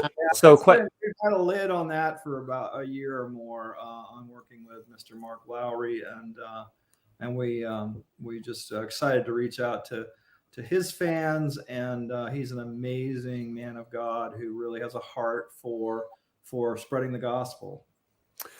So I got a question for you guys. So obviously Brainy Pixel has a ton of stuff going on right now, a ton of stuff in the hopper. So my question is, where did the idea of Cubekins come from, and why do you think that it has gotten the kind of success that it has? Okay, so the idea came from a process of being a 3D animator, of kind of reducing things, not unlike Phil Vischer did with VeggieTales. It's like, I'm going to make simple vegetables and I'm not going to give them arms, and I'm going to try to reduce. In his case, it was even to make it possible with the technology at the time, but for us, it was to control cost. And then the other side was in partnering with Brandon on writing the story. He's not really a writer of preschool content or children's content. So for him to take his storytelling chops and then make it age appropriate, it turns out to be, I think, a more complex story than, more meaningful. Even though it's very much age appropriate, it's not idiotic, just little drivel. It's yeah. It's more than backpack. I'm going to look at my backpack. Let's go on the map and go 3 steps. There's a real story about kids who are like normal kids, and sometimes they're doing things that aren't really appropriate, and they're not exactly good behavior, but then they suffer the consequences of it, and they learn how to correct that through God's word and going and modeling correct behavioral behavior, but through that journey of sin and then correction. Yeah, I think it goes back to the conversation we were having earlier, where I was underscoring Mark's point in that we don't want to dumb down these stories, right? We really want, because our audience is smart. And so everyone who watches this kind of content, they come to the table with a certain set of expectations. And when you can subvert those expectations and deliver something that is different than what they thought it was going to be, it's either going to be one of two things. It's either going to be a positive or a negative reaction. Maybe they wanted the simpler and so they don't like it, or they were like pleasantly surprised, like, hey, this is way more, engaging than just backpack or whatever. So I think that really is part of the success. I think another part of the success is the colorful character design. These characters are simple enough for kids to relate to. They're basically just big faces, really. And so it's all about the emoting quality of those characters. And we have amazing music. I think that's the other really kind of third leg of this stool, is our composer is just phenomenal. And these songs are just excellent. So we're really, really excited. We've got a lot of talent on the crew. So that's awesome. And if you want to throw up the little thing, I can't remember everything. I'll have to look at the little thing, Nitro, to see everything else that we're working on. I'll just absolutely. So we've got Cubekins, obviously top not quite top left, but anyway, next to that is Knight's Hunt, which is something that still got the clamps on, but we're able to at least show the logo right now. You'll be hearing a lot more about that in early 2022. If you follow us on social media, I've been leaking a few spoilers here and there, so definitely follow us. We're at Brainy Pixel or at Brainy Pixel Productions if you want to get some scoops on what's going on there. That one's going to be a lot of fun, and it's going to be presented in such a way that our audience can engage directly with us. So we're really excited about that. Fourth World 4 is a little bit older than Cubekins. It's a sci-fi action adventure, and we just had a successful Kickstarter funding some intro for that particular show. We actually were 300% funded, praise God, on that Kickstarter. Wow. So very excited about that. We're hard at work producing those 3D models for those characters currently. Again, if you follow us on social media, you're seeing that stuff come out. And we're also, you can go to our Kickstarter page. We're posting the backing updates there. Tenant's Tales is near and dear to my heart. It's basically a story about a fallen angel who's decided he doesn't like the rap that he's been given, and he wants to help humankind instead of hurting them. And so he's on a mission to basically thwart the devil, but he's also hunted by heaven. So it's kind of in the middle there. How to Draw and Paint, bottom right-hand corner, is really what started all this. It was a YouTube channel that we've got. It was fairly successful.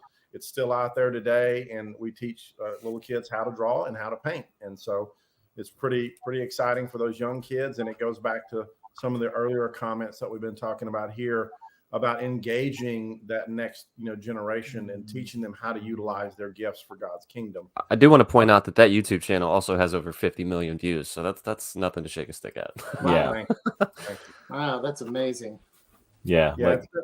It's been out there for a while, and it does really well. So if That's only awesome. YouTube would bring back the days where we actually made great money. Well, what happened is YouTube, after the lawsuit for too many people messing around, bad people take a good thing and then they do bad things. Whether it's putting bombs in their shoes or it's taking what they're calling children's content and then doing nasty, naughty things with children's content, and then they mess it up for the rest of us who are trying to do something good. And that turned into a lawsuit about children's content, and therefore now all children's content dropped out of certain advertising. No end cards, no comments, no advertising targeting, and so the advertising base for kids content is really struggling right now because the producers don't know how to help the advertisers reach their audiences. So, so whoever you were that messed that up, you'll get yours. Be sure your friends will find you out. Man, and it's a clear call for us to continue innovating. As Christian creators, we got to continue to figure out new ways to reach those kids. Yeah. You're going to throw that back up, Nitro. I don't know where I left off. Yeah. I'm so sorry. Yeah, I'll pull it back up. So yeah, no problem. So Blissview is a companion product that we're actually partnering with an author who's got a little series of kids books and he wants some animations. And so we're working on those. You can find out more about that on our website. We're hoping that's going to come out early 2022, at least the first one. Pick Train is an early childhood education 3D program, teaches kids basic stuff like your colors, your numbers, how to add, how to subtract, things like that. And that one really is it's a door opener for us. It's a really short show, but we got about an hour's worth of content on that, and it really opens lots of doors for us and allows us to really begin penetrating markets that might not be open to overtly Christian content. It creates a nice bridge for us. The opposite of that is Bible Out Loud to the left of that, which is brand new that we just launched the first video on a couple 3 days ago. And this is literally the words of scripture spoken by biblical characters in some really high-end 3D animation.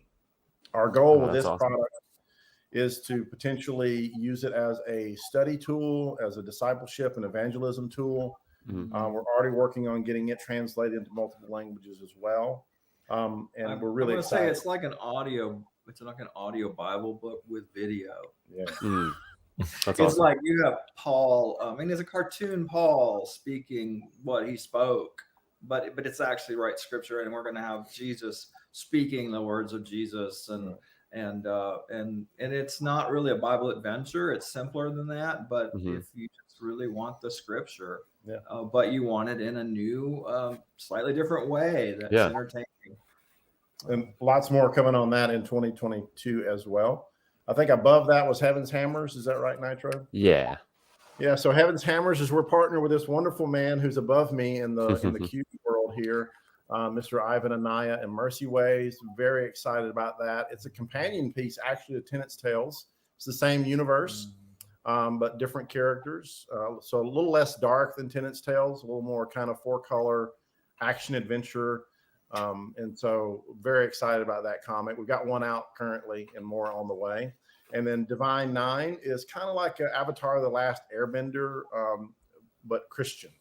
So that's a show that we're working on. We envision that show as 2D, and 2D is super expensive these days. And so we're looking for the right budget and the right production partner to make that show happen. But again, there's a ton of information on just about all of this, except for maybe Night's Hunt on our website currently. So that's at brainypixel.com. Or again, you can follow us at any of our social medias at brainypixel or at brainypixel productions. Awesome. I'm tired now. I'm ready for more. I was going to say, is that it? Is that what you've got going on? Just a couple of things. I can't even tell you about the other stuff that's behind the curtain. So yeah, I just want to say, like, the fact that, with Cubikins and so many of the other things Brainy Pixel is doing, like when you describe Cubikins as VeggieTales and Mayberry, it's like if you watch Mayberry now, you realize it's sort of stunning how they're communicating values, to families, about things that are foundational, like telling the truth and helping people that are in need. These are things that we can all agree on, and things that need to be taught to children. There's a lot of things that are being taught to children now that are just like not foundational. Yeah. Right. And you'd be surprised, Mark, as soon as you start talking about that, how many doors start shutting in this world today. We're very successful on a certain platform with some of our content, but we've been told in no uncertain terms that if there is anything Christian at all, anything faith oriented at all, they're not interested. So that's like our Pick Train show. It's really just learning. It's just a learning show, a kids learning show. It's not faith, except we're doing the subliminal. It's like the theme song actually has the same music as Jesus Loves Me. Right. So we're slipping in the Christian subliminal messaging there. And again, it goes back to everything is an offering. I mean, everywhere where we can have a message, we're trying to put it in there. So absolutely. Yeah, we sometimes we get a no, and it's a specific no. It's because you guys are talking about the Bible and Christian stuff. When we get that kind of no, we're like, yay! Yeah. That means that we're on the right track. That we're not being afraid to be authentic, right? Mm-hmm. Like Jesus walked around and he said stuff that people were like, I don't like that. I don't like what you said. But that didn't make him say, well, I won't say it anymore. I got to say what's popular or what, my culture tells me is acceptable. Well, Jesus was walking around in the Roman culture where it's like, hey, you should be worshiping Caesar, pal. And so, it's we count it all joy when we get thanks that. for the bread and the fish, Jesus, but this teaching's too hard. We're out. Peace. Yeah. Exactly. And Jesus asked them, are you guys going to leave too? And he's like, they're like, Jesus, where are we going to go, man? You alone have the words of eternal life. Amen. So, so like if we get a no because we're being a jerk or because we're like pretending that we're better than anybody else, which we are not. Yeah. We should get a no for being a jerk, but we get a no because we're being faithful to the gospel and to our being authentic, who we are, children of God. Then hey, all right. Yeah. Yeah. Absolutely. Well, I was going to say that really to look at our portfolio of things we're working on, it really is too much at once. But our first, spend 27 plays. I haven't even heard Brandon's this man shaking his head. say I've reached my limit, and he did that once so far this last year. But our first year and a half here, we knew God wanted us to make God honoring content, and we had a similar decision process that said we're just tired of doing stuff it wasn't bad, but it just wasn't really focused on honoring God. So we switched to that, and we decided to kind of take the play from what you hear that Pixar did early on. And that is, they sat down with a napkin and they started saying, well, what are 4 or 5 ideas that we really like? And we decided to spread them across different age brackets, not exactly knowing what would be blessed, what would happen, but we didn't sit down and say, oh, we're going to make this and that's going to be our thing, and we're going to put all our eggs in the basket. We thought we will go ahead and develop multiple pitches so that if someone said, well, gee, that's great, but I'm not looking for preschool, or I'm not looking for 7-year-old to 14-year-old, to have some options. And so we planted, if you're going to use a farming analogy, we planted corn and tomatoes and peppers and something else. We're going to see which crops survive. And some of them will have to be set aside for a time until God's timing is such that it's right to be developed. Some of them may just die, but they all seem to be beginning to find their audiences as we continue to promote them. And it always seems to take longer than what you wish it would, but God's timing is God's timing. So yeah, it always takes longer and costs more than you think it will. Always. But, what if you guys, because you don't have enough on your plate, what if you did like a word you should stay instead of cussing Cubicans episode? That would be pretty sweet. I think we could definitely work on that. I'm not sure how you present the word you shouldn't say, but I mean, a Sword of Eden episode, right? You could that'd be awesome. 3D model the little flaming sword, right? I already see. It's exciting to meet all of you. I really see lots of opportunities to discover possible collabs, and also we make ourselves open if there's something that we've learned that we can share. Reach out, and we'll try to tell you what we know. Amen. Yeah. Well, I'm so glad you guys are doing animation, because we found, with doing comics, there's a certain audience who will watch comics, right? Or will read a comic. But there's a huger audience that if animation is playing like at a convention or something, some of us have been sitting at conventions for, half of our life, it seems like. But we noticed that when you're playing an animation that's engaging, people just, they're walking by your booth and they just stop. Yep. So, when you deliver the content in that dynamic way with your great composer and everything, it takes it definitely to another level. And there's even a huger audience than that plays video games. So Yeah. Yes. That's a nut we're still trying to crack. We're trying to figure that one out. But Yeah. Video games used to be, Pong, where you got the thing on this side, right? Pong, Pong, Pong. And now, like, video games are like a movie that you're Cinematic. interacting with all the time. Yeah. Yeah. Like I Showing watched Nitro and showing your Cross. age, Mark. Say I was what? going to say Mark's aging himself a little bit with that one. Yeah, I had an Atari 2600.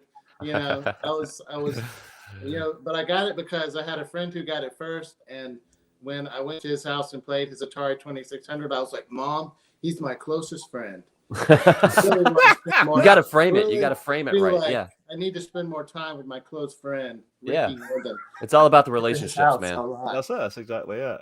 Well, we've definitely seen in the industry, the way that the relationship between comic books, comic art, sequential art, and then film or animation, that those things are very closely related.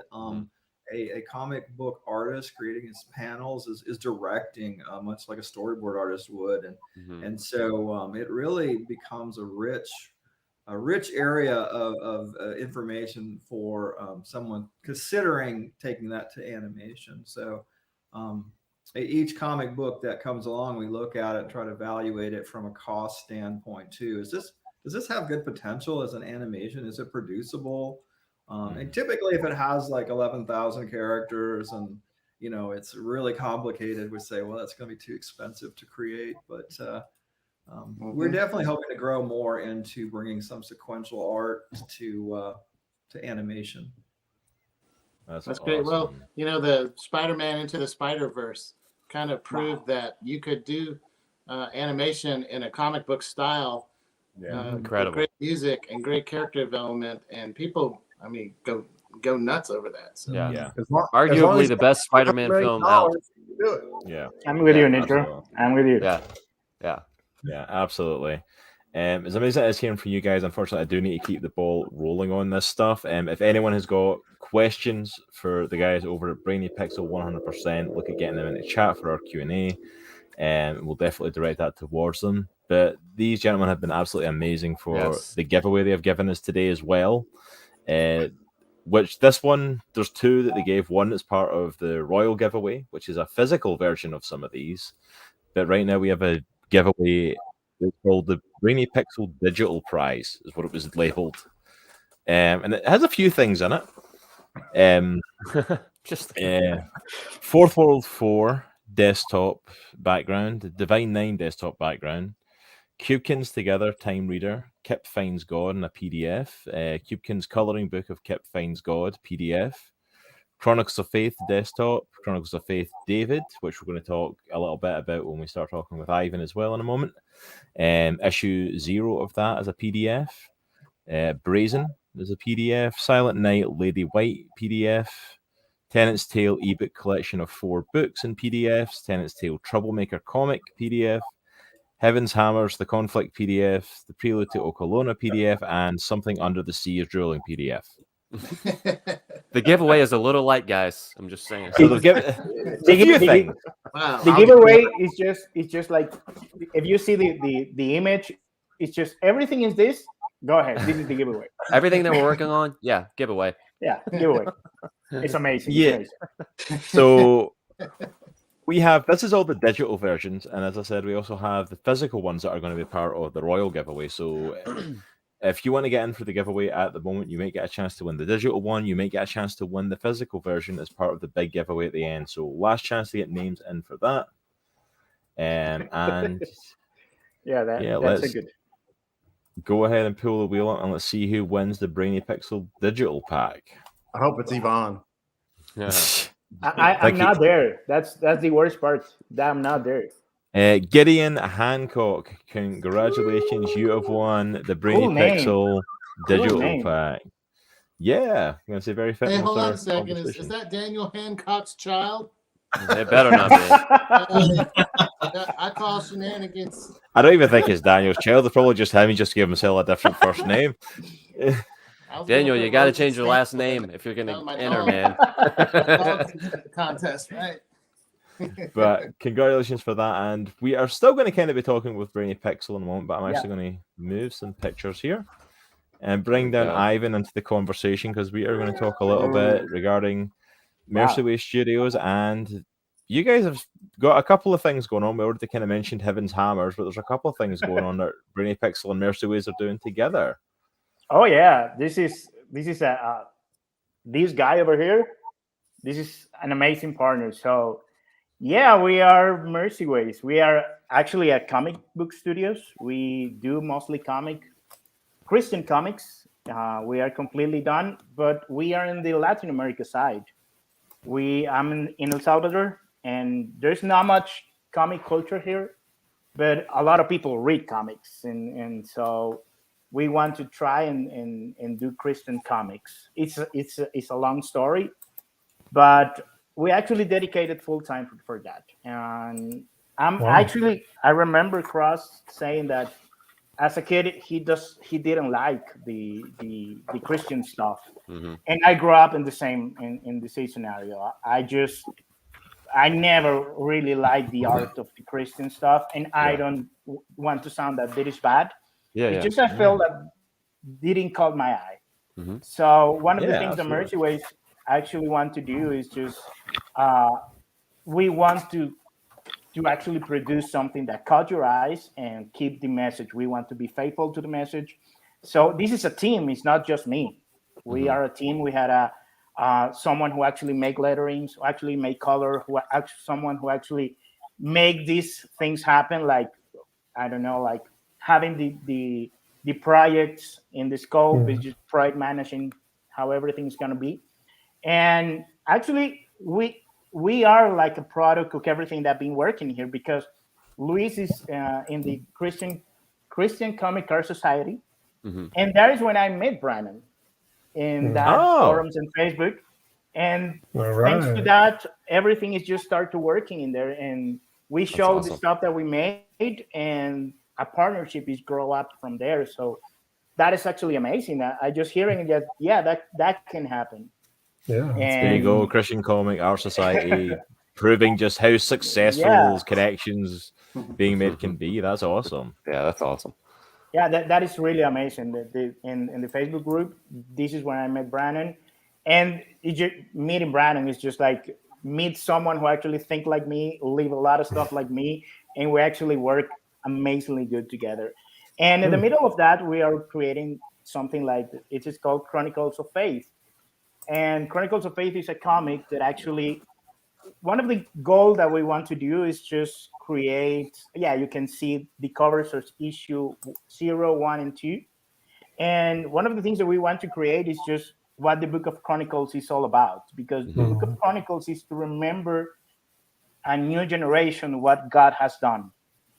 And because this has happened after exile, this has happened like in a different era that people have been living in another country, living with another goddess and all that kind of stuff. The Book of Chronicles is trying to remember who they are.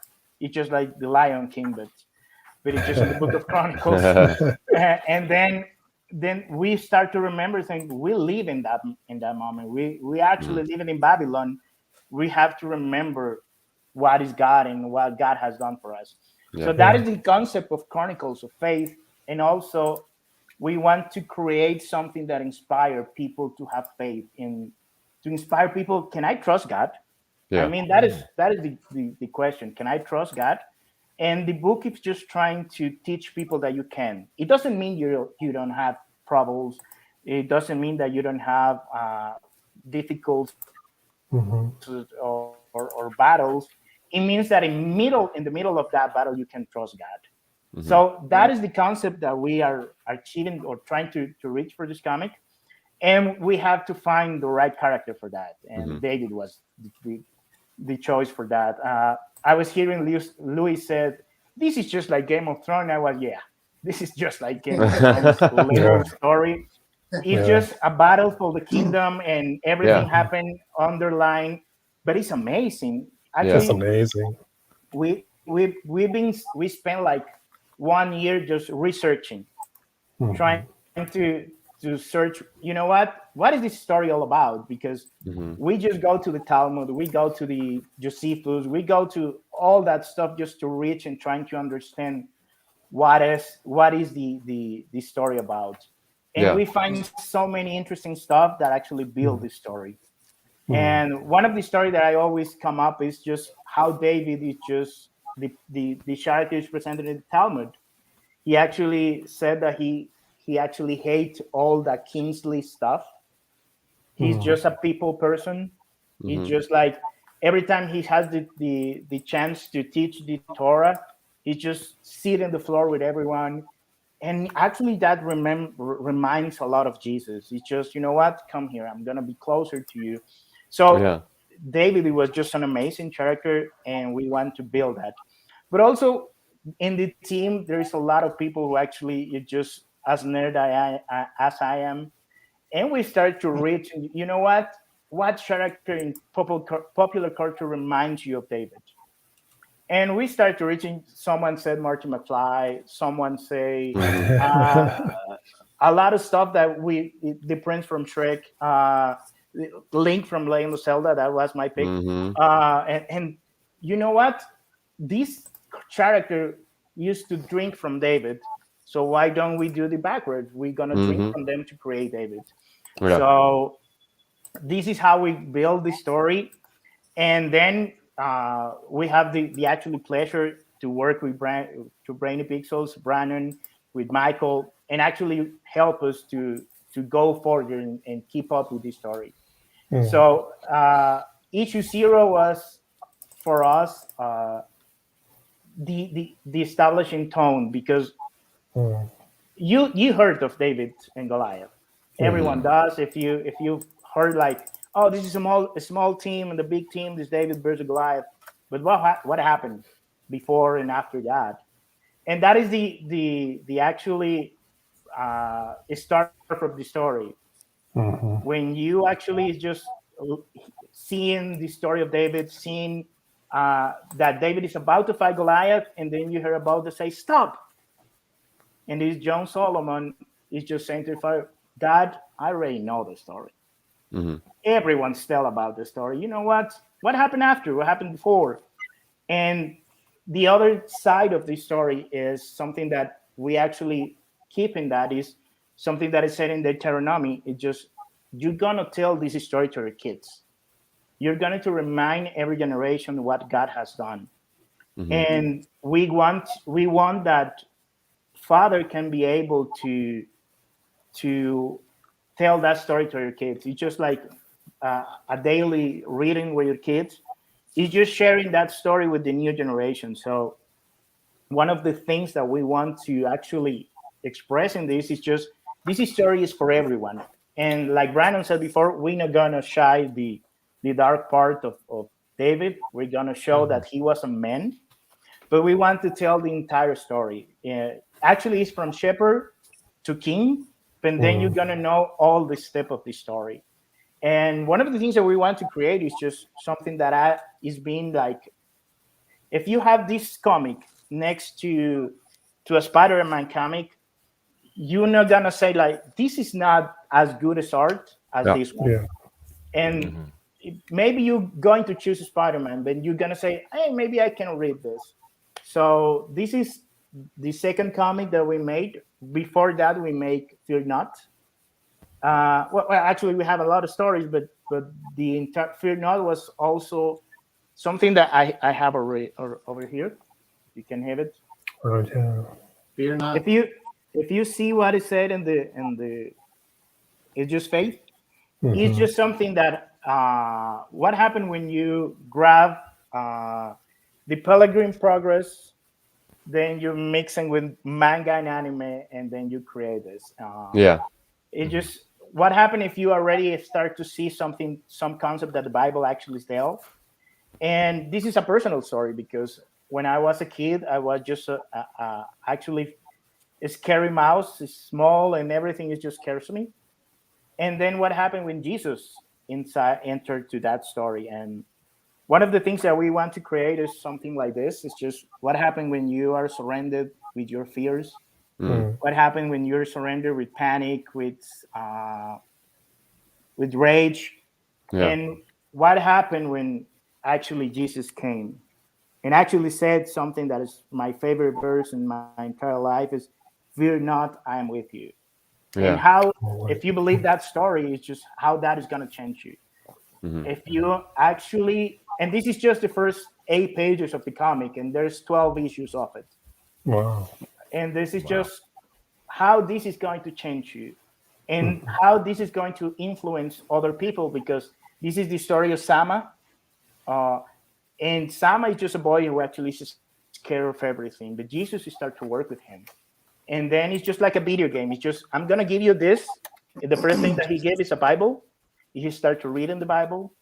And then he give you the shield of faith, then the armor, then the sword, and everything is just happening. But then Sama influenced himself. Jesus influenced Sama. Sama influenced his friends. And then his friends influenced our entire town. That is the whole story of that. And we have issue 12 here. It's in Spanish because that is the only version, but you can see this is issue 12. I don't know if you can see it. That's awesome. Over here, issue 12. I want to show you one page. There's one of my favorite. And it says page. no temas. No temas, yeah. En español. Is fear not. Ah. And this is the first image that I actually picture in my head of this comic. What happened when you actually believe in the name of Jesus? So everything is just changing. This is something that we work with Bible Society here in El Salvador. So they have to actually have the months, the rights for that. But this is some story that maybe we can actually reach and grab. You can have English version in the Canadians Bible Society. You can have it. It's in French and it's in English. But this actually help us to create, or actually train us as a team to create Chronicles of Faith. Because Chronicles of Faith is just what we've done here, but actually bigger, better, and louder in everything, in every way. These are 18 pages, and each Chronicles of Faith right now, issue 1, that we hope to can speak with you next year. It's amazing. I love that comic. We actually create. I'm seeing that the clash of the goddess is the God of Israel versus the God of the Philistine. And in issue 1 is just amazing. Brano helped me write the story. He actually is in charge of the Philistine side, and we actually go deep in that. How's that work? And if you're gonna see some familiar faces there too, if you're a fan of Brandon work, but actually, it's just a lot of stuff that is working. We have a cyberpunk story too that is totally sci-fi. Nice. It's gonna be up someday. We have no idea when it's gonna happen. If you want to see some sample, you can go to mercyways.com and you can find for Two Kingdoms. That is the story. What happened if Jesus is in the middle of a city that actually have no idea that he's there. Nice. That sounds really cool, actually. That sounds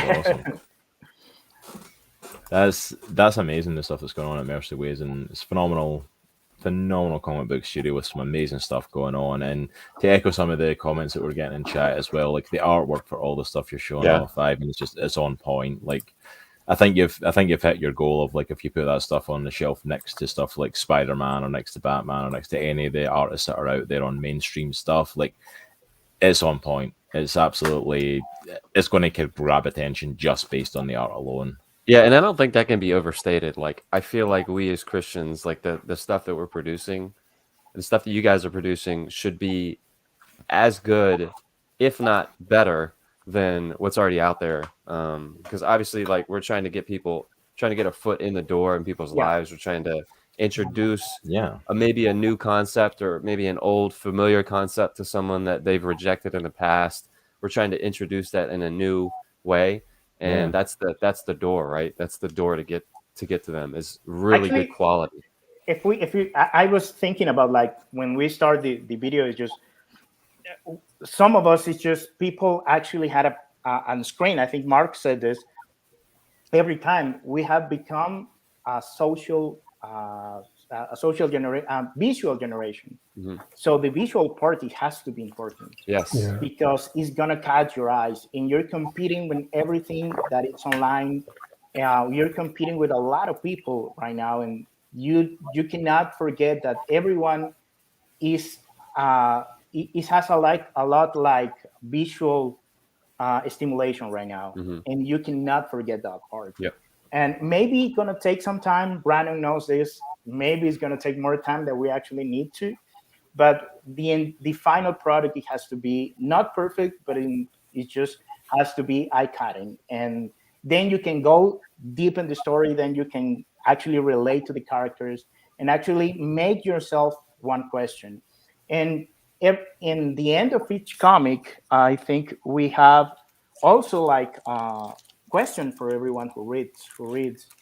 I don't want to spoil the comic, but I have a printed version here of Chronicles of Faith. It's in Nice. Spanish. The only part is it's in Spanish. But one of the things that we want to create is something like this.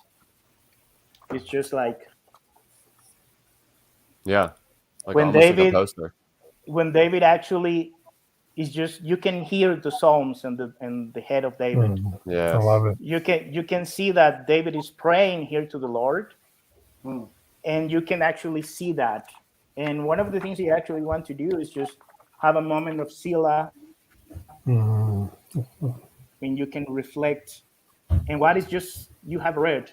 So one of the things that we that's want to legit. do that just we want to be honest with David as a character. He was a warrior. He was an artist. He writes songs, and how become that to a visual. Yeah. And we have an amazing lettering artist that is Sophia that actually cut the item this and just said, let's put this. And we want to, I don't know, I think we're trying to put and mix a lot of stuff like lettering that is something outside of comics, but maybe we can actually make the comic rich with that kind of stuff. It's just not comic book lettering, but just like lettering as an art form, Yeah. and then Yeah. brings that to a comic. Yeah, and I'll just add really quick, Cross, that it has Yeah, been go for such a blessing and a pleasure to work with the team at Mercy Ways. And issue 1 is phenomenal. If you thought issue 0 was awesome, you're going to be blown away by issue 1. Yeah. And keep your eyes peeled on our social media, both ours Yeah. and Mercy Ways, in January. I was going to say that. Just keep your eyes peeled. There you go. Just this is your Actually- chance. Go and follow them on social media, and you can get the announcement when it hits next month. There you go, guys. Yeah, and if you actually can't wait, if you buy your copy in Comixology, you can actually send a picture to Brandon, and you can have a preview of issue 1, the first 8 pages. So you can do that if you buy your copy in Comixology, and you have to reach Brainy Pixels, and you can have a copy for that, a preview of issue 1. Sounds good to me. You get a Definitely copy of do that. issue 0 and an opportunity to get a preview of issue 1. That sounds Heck pretty yeah. good to me. But yeah, there's a lot of amazing stuff going on at Mercy Ways. I do need to keep things moving, unfortunately. But thank you so much for just taking us through that. I think Mercy Ways kind of like Brainy Pixels. I think they're two amazing companies that are like, Yeah. we're just starting to hear all those rumblings of all these different things, and when it's finally all this stuff starts coming out, like I can only see it going from strength to strength in both ways. We also do have an amazing giveaway thanks to Ivan. We're going to be giving away a digital copy of Chronicles of Faith, David. And the person who wins that is also going to get an original sketch of David that Ivan. Oh, Okay, I need to blow this up because he shared this on social media, and this is Yeah. so not fair that I can't Yeah. enter for this. This I is know. not even funny how unfair this is. And Look then he at teased that. us. He teased us. He Look at teased us on that. Twitter. I don't appreciate that. No, I'd like. But look at this. Look at this. So someone is going to win a digital copy of Chronicles of Faith, David, and that original art piece from Ivan. I mean, it's. You know what? It's not fair how talented No. some people are. It's Yeah. really not. It's just like all these Well, it's not amazing. fair. I'm sitting here with all these amazing artists, and I'm like, I can barely draw like a stick figure, and I'm like, all of you phenomenal artists can pull off stuff like this. It's just not fair. If you Not can even a tell- little. But Cross, none of us have an amazing accent. like you. Exactly. Yeah. Exactly. I've got the accent. I've got the accent. That's the one thing I can hold above everyone else. My accent's better. One of the things that I remember the last show is just hearing Sergio Carriello talking about, I made 100 pages in 1 month, and I say I need to do something else in my life because I cannot reach that 100 pages. 100 pages in 1 month. Yeah, but he said even for him, he was pushing it. Yeah. I don't think Sergio's human though. I don't think the man functions on a level of normal. He's definitely a human cyborg. pulling off stuff like that. That's not a normal thing. Or maybe an angel, one of the two. Yeah, like that's not a normal thing to function at that level. It's just all right. We are going to do the giveaway. So this is for an opportunity. Get in. If you're not entered for our giveaways, this is the chance to win the digital copy of Chronicles of Faith David. And I will say that there is an original art piece from Ivan that is going to be in the Royal giveaway, but it is a different piece from this. Yeah. So if you want a chance to win this David piece, this is the only David piece that's getting given away today. There's another original later on, but like this is it. So it's your last chance to enter. We're going to go for it. Let's spin that wheel. Do it. And our winner is James Debro. Congratulations, James. You have won a copy of Chronicles of Faith David, as well as that amazing original artwork. That is phenomenal. Be sure and sign it, Yvonne. Yeah, I was going to say, get the signature on there. Absolutely. Absolutely. All right, but thank you so much. Again, if you've got questions for Ivan, throw them in at the Q&A session that we're going to do. We are going to jump in with to have another look at Dominion, as this is the official launch of it, just to wrap up. So this is your chance. If you've got any questions, start thinking them out, start getting them into chat. Nitro and I will start pulling them for people. But we're quickly going to have a look at Dominion and talk about that one last time. So I'm going to throw up a trailer and we are going to check out. Where did the trailer go? I have lost track of stuff already. This is going well. Yeah, I'll do it. You got it? Go for it. Thank you, bro. Prince Jonathan, do not do this. Commander, this mission could turn the tide of the war. Whatever you do, do not tell the king. This could be a one-way trip. I know what I signed up for. I'm with you, Jonathan. The Philistines have attacked Bethlehem. The Dominion border worlds are crumbling because of my father's decisions. I'll do whatever it takes to set things right. Looks like it's now or never, boss! The Almighty has protected us so far. Let's show him it was worth the trouble.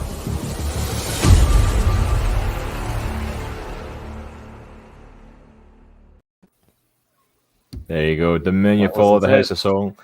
And just like that, Daniel is back with us as well. Yay. Seamless. That was my kid. That was my kid, by the way. I'm busted. But it was a deal. I'm only taking 50% of the stuff for myself, though. So I was going to say that's like no. You don't get to sign up even if you get your kid to do it on your behalf, Daniel. That's not no, he's jumping through the living room. He was sitting there with his fingers crossed for the Spider-Man picture. So. Oh, congratulations! But no, he's thrilled, man. He was psyched about winning. I told him he wasn't allowed to enter last time because it was like Dominion stuff and our trade and our End of Darkness CDs were in the show, so I let him do it this time. But I'm glad he didn't win the grand prize. I wasn't going to let that happen. I was going to like re-roll that sucker. But no, congratulations to him on that win. That is absolutely awesome. But yeah, we wanted to just last chance to talk about Dominion as it is being properly released now.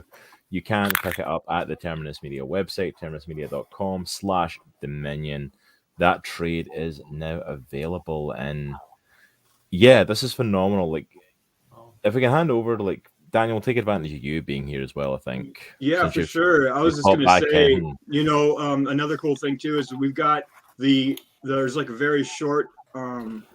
A very small amount of the actual individual chapters left, and I don't know that we'll be printing more of those.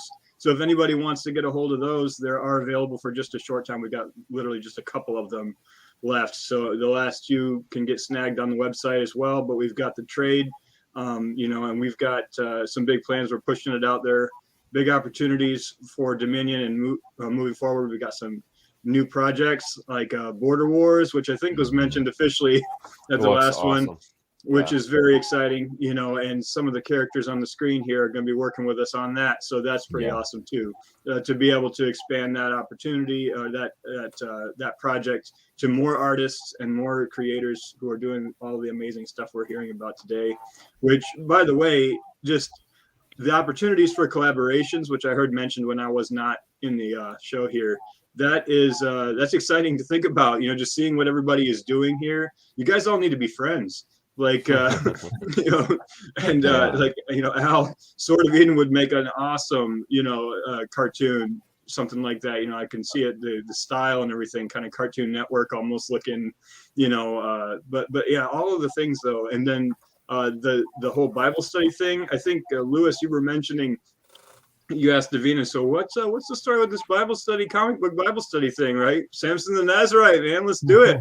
You know, I think this would be great to see, you know, more projects like that. And I think it is already happening. Obviously, we got Ivan and Brainy Pixel working together and everybody, you know, so that's like, to me, this is the most exciting part of this stuff, is to see awesome stuff being created and new connections. And so we're definitely about that at Terminus, and you know, with Dominion as well. I want to see, you know, it go the distance, and we've got lots of room for growth and more stories there. And chapter 4 alone is exciting to me because, as the writer guy in the background, I'm always like 15 books ahead, you know, figuring out what we're doing. And we just can't create the art fast enough for my brain. So I just can't wait for the next one to come out. Yeah, Brandon's nodding his head over there. You know, but yeah, I can't wait for the next the book to come out and for everybody to get a chance to read it. And just, we're enjoying writing it as much as anybody's enjoying reading it. And so yeah, so definitely check it out. Get a copy of that, and, you know, celebrate with us. We've got the first trade out, and we've got more on the way. So. Yeah, when Daniel joined the Dominion creative team, it was kind of like, you know, like I feel about all you know, the project was elevated to a whole new level, and you know, every single person on this call, it's kind of like a Form Voltron moment where it's like, you know, I just want to say I love and appreciate each one of you, and hopefully we can, you know, form Blazing Sword, and you know, go out into the world and, you know, share the gospel and make disciples and love people. So, amen. Amen. Praise Well, Lord. I just want to say thanks, Mark and Daniel, and to the Terminus crew for having us on. I mean, we just be sitting over in our little silo doing our thing. Thanks for kind of bringing us up to this level and putting out the word. So thank you guys for the opportunity. Yeah, thank you very much. And thank you to all you, the creators that came on for this, because this is amazing. Like, getting this awesome set of amazing creators on so many different platforms, so many different wavelengths, all working together like that. And I think, like Daniel said, there is an opportunity for collaboration there and connection. And even if it's just those connections, like, you know, look what can come of it. Just even something as simple as, hey, Christian Comic Art Society has got a, you know, place where we can all talk and connect. And look, that's where Ivan and Brandon started talking, and it's spawned like what, 2 or 3 comic series at this point, and it's like more to come. It's like, absolutely. It's like there's so much that can come from it. And just by the just in general too, just everybody, all of you guys, hearing you talk about your projects and the quality and the art and the dedication to the message, you know, it raises the level for everybody. We all are getting better. Everybody's got to keep getting better, you know, and that is kind of like that friendly competition stuff. But you know, we can collaborate, but we can also like benefit from the friction of, you know, things are getting good, you know, so you gotta kind of stay with it. So that's awesome to see. I agree, Daniel. And I think it goes back to Michael's comment earlier. We need to be different than the world, right? We need to be open to helping one another. And where one of us is weak, like the comment that Yvonne just dropped into the thing, you know, we're all a body. And so one of us might be really good at doing one thing and somebody else isn't. So we can help one another. We need to be open to doing that and helping each other on a level where we're not maybe looking for money in exchange for that service, but so that a high tide can float all boats. Because that's one thing we can do way better than the world, right? The world will never work together like that, but we can and we should, because we're all called according to his purpose. So we should absolutely do that. Yeah, absolutely. I mean, Christian Comic Art Society is pretty much that mission, right? Like, when one of us succeeds, we all succeed, and we are, you know, like, we want to let everyone know, like, hey, check out Mercy Ways, check out Dominion, check out this, like, and everyone raising up is amazing. Yeah. Yeah, I want to learn more about the comic arts too. I've kind of been watching you guys and seeing stuff that's going on, but it would be great to connect to see what else we can do. What we can do to help that whole mission as well. And also, every one of you guys ought to hire Davina immediately to run your TikTok for channel real. and get up to 6 million likes, man. Right. 100%. I totally agree with that one. Yes, come run my TokTik channel. TokTik. But yeah, this has been absolutely awesome to get all these people together. Definitely make sure you go and pick up Dominion. I believe, do we have another Dominion trade to give away, or is it just the Royal giveaway next? I think it's just the Royal giveaway is all we got hanging on, right? Did we get everybody else what was off? I think so. Yeah, we got everyone Good else. Stuff, right? So we have that to do. We are pretty much overtime at this point. As always, par for the course. Yeah. Okay, you know what? You guys at Terminus knew what you were doing when you hired us. I'm just saying. You really did. I mean, let's be honest. For us, like. But if any of y'all on Facebook, on YouTube, on Twitch have any questions for any of our guests, this is your chance. Throw them in chat. If you've thrown them in before and we've had to shoot past them, I apologize. We've been trying to keep on time today, and it's not worked out even when I try. But if you've got a question for any of our amazing panel guests, this is your opportunity, and also the chance to sign up for the final giveaway, the Royal giveaway. This is your last chance to get your names down. If any of our guests have to take off, and now that we're over time, by all means, I understand. And thank you for coming in. But so there was a question earlier in the chat, Cross, from Alan Kent. I'll pop it up in chat. So yeah, go for it. Has any research been done on the effectiveness of like mild Christian message versus a full-on evangelical content? Does anybody know? So I can say from our perspective, yes, we have done some research in that. Well, the way we term it here at Brainy Pixel is the way the Christian film industry terms it, and that is either faith narrow, which is evangelical, or faith broad, which is more mild. Okay. And generally, it really depends on your ultimate market that you're shooting for and the platform that you're trying to deliver upon.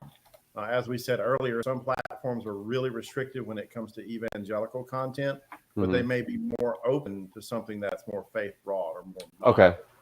So you just really need to understand those two things as you're creating whatever it is, your show or your comic or your book or what have you, into what is your final delivery method.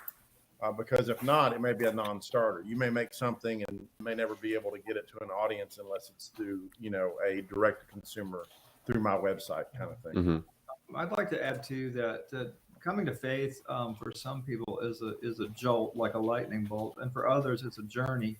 And we need content that basically has the absence of bad. There are certain things Christians don't want in their content, and non-Christians seeing that are going to notice the difference. For instance, avoiding language that's going to speak to a non-Christian who realizes, or maybe even is on that edge where they're saying, I really probably shouldn't be using that language, all the way to the person who God has, the Holy Spirit is prepared for the salvation message. And some people are ready for that. They're ready for that salvation message right now, but the Holy Spirit's got to work on them. So I think we need every part of that journey. And it may be tied up in with your content. Like we've got the show that we're working on, Fourth World 4, that deals with aliens, right? And it's in a human universe. It's not like Dominion where there are no humans. They're all anthropological or anthropomorphic, creatures. There are humans in Fourth World 4, but they're going to meet aliens. Mm-hmm. And so as soon as you start talking about aliens in a universe where humans exist, you run into some eschatological problems because Christ didn't come and die for aliens, right? He came and died for humans.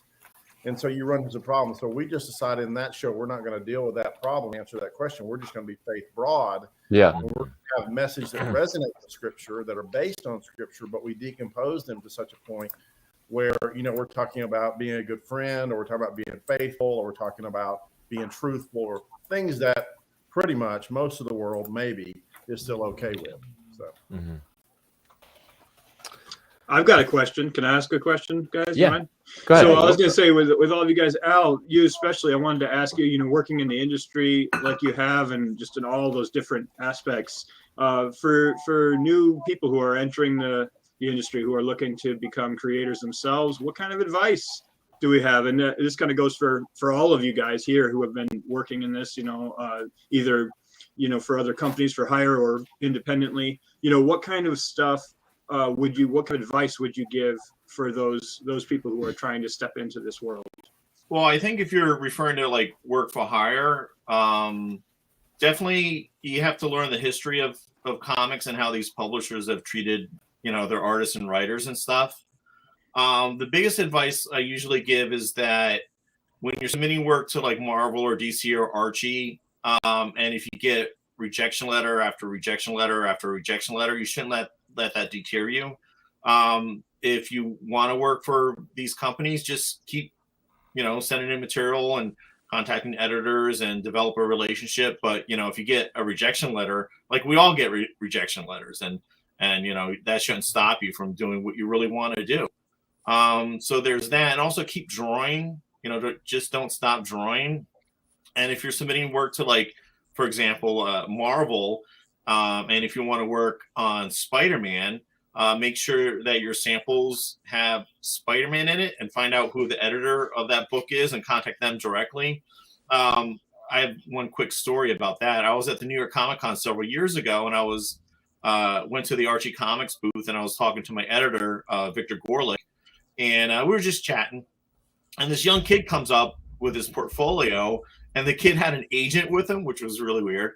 So they kind of pushed me aside, and then they started showing Victor this kid's portfolio, but it was all like superhero stuff. And Victor's looking at it, and he's like, there's no way I can actually give you a job because I have no idea how you can draw our characters. Mm-hmm. Yeah. Also, you got to be specific. So you got to figure out who you want to work for, find out who the editor is, make sure your samples fit that publishing company or that comic book, because otherwise they can't hire you. It doesn't really help them at all.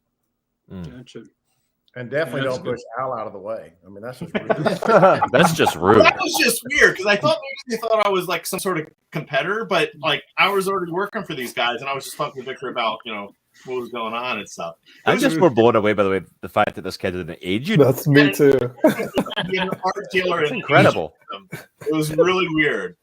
But yeah, New York Comic Con. Yep. And I can say from the perspective of someone who looks at people's portfolios and usually passes them on to someone like Barron, who's an artist who can actually intelligently review them. I know sometimes folks come up to us at conventions with this massive portfolio that has 150 drawings. It's like a history of this person's drawing abilities, and they have stuff from middle school in there on lined paper and stuff. It's like, you know, pick, you know, I don't know, Al, you may have a better number, but maybe pick 5, 10 of your best things, recent things. Again, like Al said, that reflect the work that you want to do. If you're a penciler, you should put pencils in your portfolio. I want to be a penciler is what you're saying. Yeah. If you're an inker, you should put inks in there. If you're a colorist, you should put samples of your coloring that's printed out on beautiful glossy paper, where they can see what that final product is going to look like if they said, hey, let's hire this guy to do the coloring work. So, well, also, I think what you made a good point, because presentation is very important. So if you have a really crummy looking portfolio, if you're handing in like, you know, notebook pad full of like your artwork and stuff, your presentation is really important. And there's two other things. What I noticed with my students is that a lot of young artists, if they have an interest in comics, really don't care about lettering. So if you have like really poor lettering, or you don't know where to put the lettering on a page, that is a huge red flag that you're just not ready yet. And another thing is storytelling. Like, you can draw great, but if you can't tell a story by having one picture next to another to tell a story, then, like, you know, you're not going to get any work. So so being able to tell a story, having good lettering. And another thing that editors like is that if you can meet your deadline. If you can't meet your deadline, there's 1,000 guys and girls behind you that want your job. Yeah. Meeting your deadline is vital, and it goes a long way with an editor. What I think one of the things that actually are as artists too is just we always focus in action. It's just make the character always in action, but maybe some pages like having a conversation or something one-to-one actually helps to tell a story, and actually can actually works with some of the people who review portfolios. So don't focus always on the action, and focus something conversation between two people, and leave space for the lettering. That is something really really important, because because if space for the lettering, yes. I'm gonna write down a note here. Because we are, as artists, we want to fill the page with art, and everything has to look good. But I do my own lettering, and I hate myself sometimes because I have this is not good, and I have to erase a lot of stuff. And I say, like, leave space for lettering. That's something that actually can work, and it's going to be easier for you, and work with other people. Comic is a teamwork, and think the other people who work with you. Or Yvonne, you could start working digitally. That's one option. You know, I picked up a book at Comic-Con. It was the first time I'd seen this. I thought it was very creative. They had a QR code throughout the book for a soundtrack to listen to. Oh wow! Different parts of the book. Interesting. So yeah, but how does that work though, right? Because you scan it on your phone. You got to have your headphones in, while you read it. But not everybody reads at the same pace, though, right? Yeah, but I mean, the song was long enough. But the problem that I found for some of them is they had words in some of the songs, and I'm like, I can't. Yeah, like, I just need instrumental, right? Like, yeah, you can't read and have someone singing in your ear. But it was creative. I was like, oh, that's cool. I like that. I can cross. That's with your portfolio is we have a lot. Well, I can't argue with that, Beard Brandon. It's like you're just amazing at all that sort of stuff. We get a lot of artists at conventions who are like, I want to do cover art. So it's like they're kind of a newbie artist, and they're like, I want to do cover art, but cover art is kind of like the celebrity position of the comic, and in a lot of instances, the cover art is what will sell or not sell the comic. So if it's got Alex Ross on there with a beautiful watercolor painting, everybody knows who this guy is and respects him. Your book is just going to sell more. It's going to cost, $10,000 maybe to get it done. But people typically don't choose, the guy fresh out of art school to do cover art. So learn, if you want to do comics, learn to do sequential art and how to do it well, and kind of pay your dues before you give us the privilege of letting you do the cover art for the book. Absolutely. I think I would say, in response to Daniel's question, not necessarily working with the big boys, but I would say pitching the big boys, which is more our space, in that know when to shut up, right? I mean, when you're pitching, there's a moment when you can just stop talking, you've done your thing, and just let them think, and don't think you have to fill that space with words. A lot of times that's an indication of nervousness, or that you're not really confident in what you've done. So just know when to shut up and know when to listen. I think it's and never point out if you're showing an editor or art director your artwork. Never point out your mistakes, because they might not see it. Exactly. Yeah. Guys, I got to run. Thank you. Thank you, Louis. Appreciate it, man. I'll talk to all of you more. So I know we had one more question in the chat. That if we thank can you get for coming in. I'm just going to throw in some links Thanks, for Louis, for Louis. Comic Art Society, and to the chat Thanks, Louis. there. So please go ahead and check him out on social media. Go and pick up Samson the Nazarite. There's an Amazon link for it there. And to go and pick up the first volume, and then of course their website where you can pick up all three. So go and check him out. Thank you so much for coming on, Louis. It is greatly appreciated. Thank you. And that Gideon link does work on the website. So if you do go to Rooted Chronicles, you can get a free copy of Gideon and Samson Volume 1 download. Thanks, guys. You guys are the best. Thanks, See you guys. So we got time for one more question, Cross? From the I chat? think we can do one more question. Okay, cool. So this question was from Pilgrim's Progress. How do we reach out to gamers who aren't into Christian comics? Ooh. Anybody got a take on that? To gamers? Yeah. I think I think one of the things that we have to know is the type of gamer who is up there. because there's gamers who play the game because the actually gameplay is really good. Yeah. And there's the other gamers who actually play because the story is good, and you go and go deep into that story.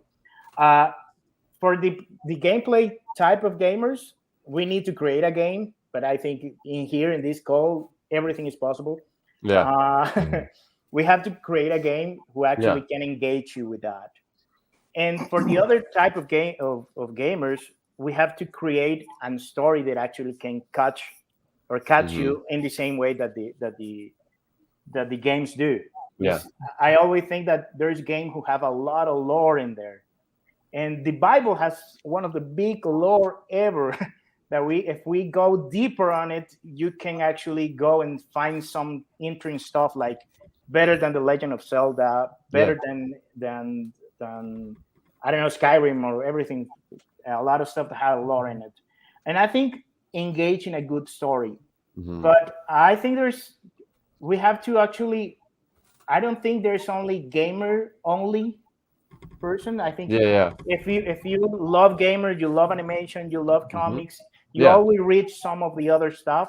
Yeah. And I think that we can actually grab that reach, and you know what, this is something for you. I think one of that, and I don't know if someone has another.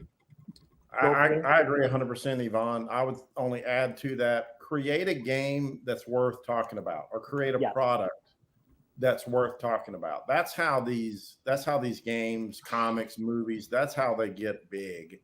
And I'm sure, Davina can kind of underscore this, is that word of mouth is everything. So if people are talking about your comic, if they're talking about your show, if they're talking about your game, and it's going to be irregardless of what the message is. Nobody goes and says, play this game, it has a great message. They go, play this game, it's got an awesome story, or play this game, it looks amazing. You got to get something that makes people talk about stuff. And once you're doing that, then everything else will start to fall into place. I'm going to jump in and say too, I mean, really, you got to give some thought to what kind of game you're building, because is it a solo play game? With our, I don't game a lot personally, but I've observed all my children over the last decade as they've spent a lot of time gaming. And for them, for this generation that has just come up, I'm not sure what's happening in the future, but right now it's been a social experience. They game because they can get on with their friends and either compete against them, like in a Fortnite battle royale situation, or in a team situation where they're teamed either with their friends or with complete strangers against other teams. And for them, it really became a social experience. It was a way to connect with their friends and also other people maybe that they didn't know and interact. So the drive, I think, the game and the gameplay had to be there, but they weren't playing it exclusively for the game. They're playing it to interact with their friends. Hey, and that might be a good chance for us to just ask Davina, because I would like to hear a little bit about that in general, reaching out to people. You know about the atmosphere online with all the young people and stuff. How all these guys here, we have these products and these great stories that we're telling. What do we need to do, and what does it take to reach people where they're at in that social? Because a lot of it, like we were talking about with the gamers thing, social interaction, the whole TikTok scene and all the other social media platforms, a lot of it's about connecting with people. What do we need to do better? What can we do to kind of level up there? Well, what I've noticed is that these kids, they just want to be heard and they just want to be seen. This generation is just so hungry to be a part of something. So if you get them feeling like they're connected to your story or that they're connected to your brand, they'll be all in and they'll be loyal. That's what I've learned with my fan base. If I'm more personable to them and I actually listen and I try to respond to the comments that they have and just making them a part of this journey, they'll be far more engaged. They'll be far more willing to stick with you. And this generation is broken. They're broken. There are a lot of kids out there who are just wanting to be a part of something. And I think comic books are going to be a great, because books helped me as a kid too, So I think when they feel connected to your guys' products, it'll be golden. Right. I heard a conversation. I forget where it was, but they were talking about how Comic-Con and the whole kind of nerd culture and all the things that surround video gaming and all of this is replacing church. It was an argument for that. That's the way it's going, you know, and the whole community of Christians and such that used to exist, you know, or ideally would exist between Christian people is being found in these kind of subcultures around games, around comics, around movies, you know. So yeah, I think it's definitely an interesting development, and to question how to engage that world and to use all this awesome artwork and stories that we're doing to make sure we have a presence there, you know. I think you're dead on, Daniel, and I think there is an element of that that's happening. The challenge for us as believers comes in. The real rub, right, is that the cons and the games and the involvement in those online worlds and those online communities, it's very me focused, right? And so the challenge is, we as Christians, we've got to create something that's not me focused, but it's Christ focused. And that's not the natural inclination of the heart, right? People do not want to do that, which is why these things are becoming so popular in the stead of church.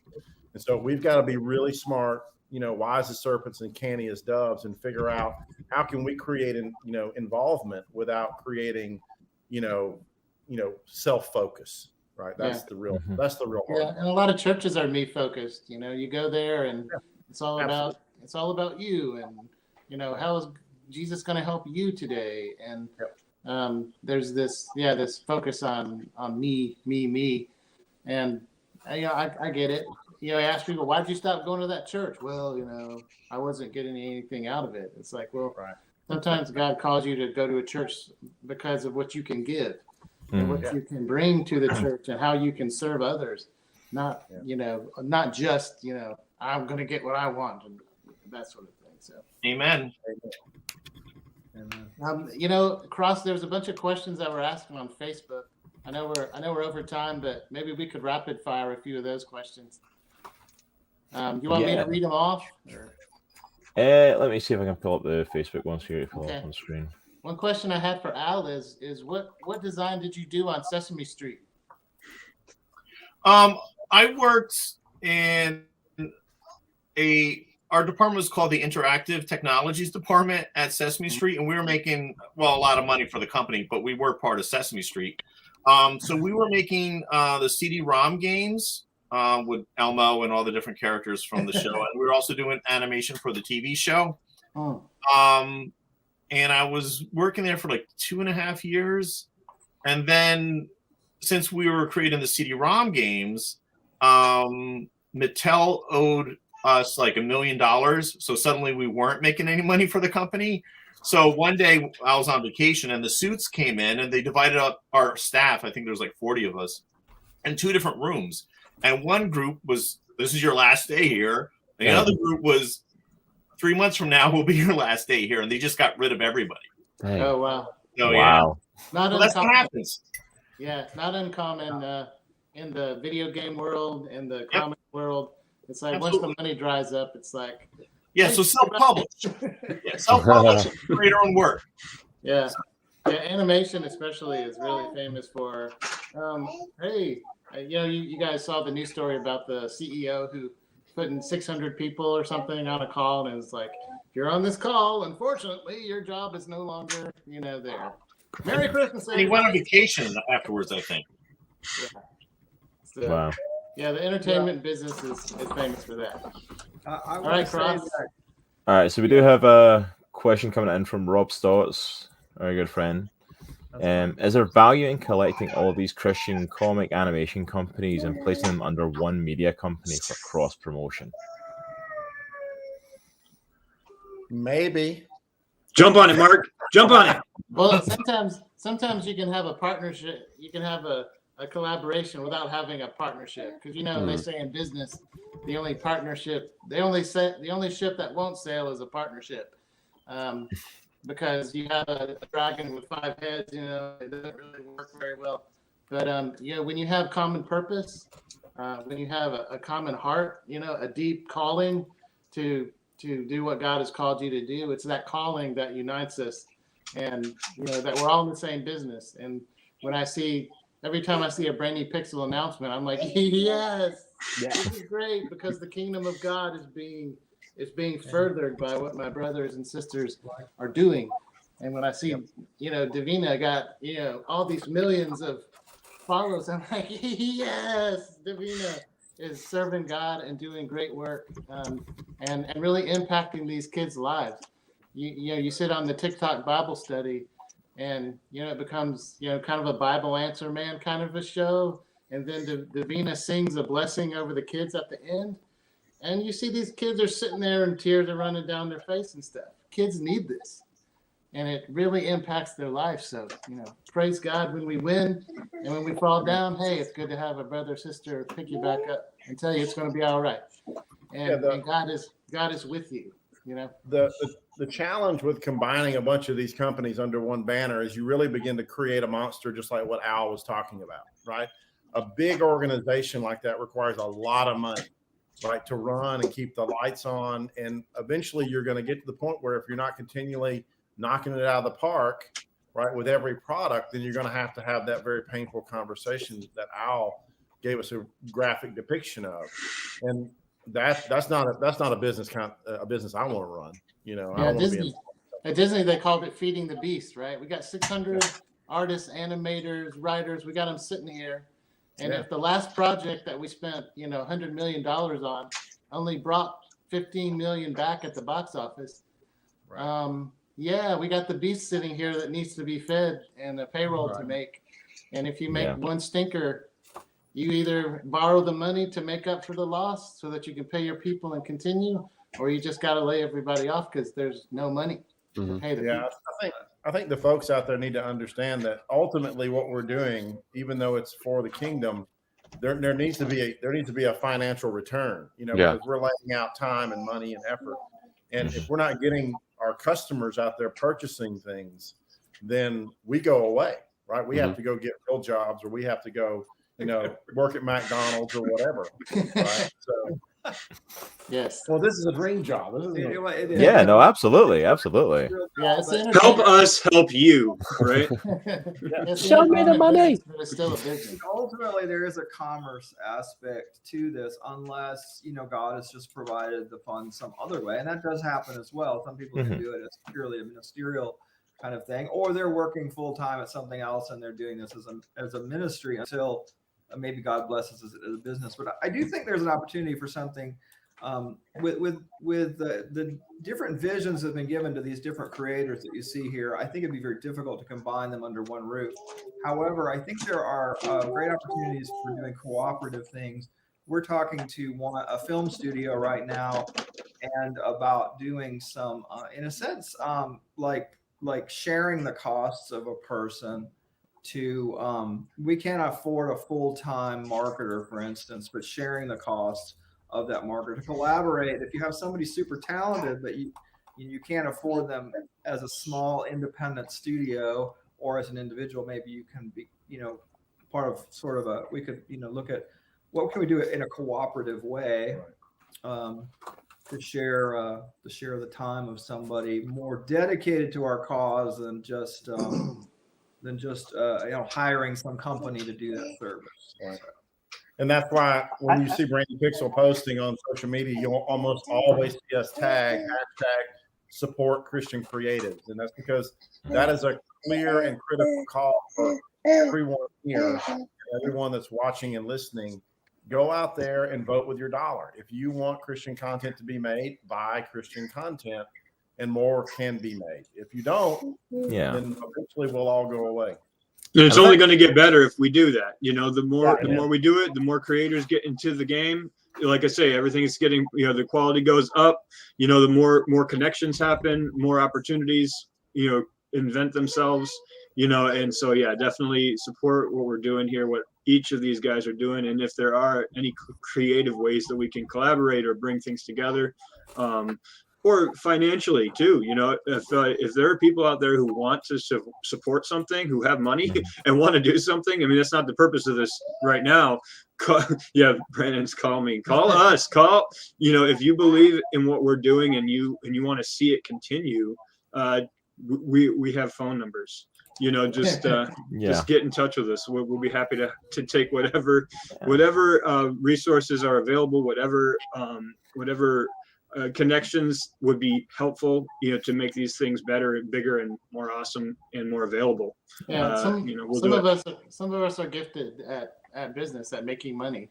And there's some people God has called them to contribute, for the finances to fund projects that build the kingdom of God. So, if God's called you to do that, then great. Yeah.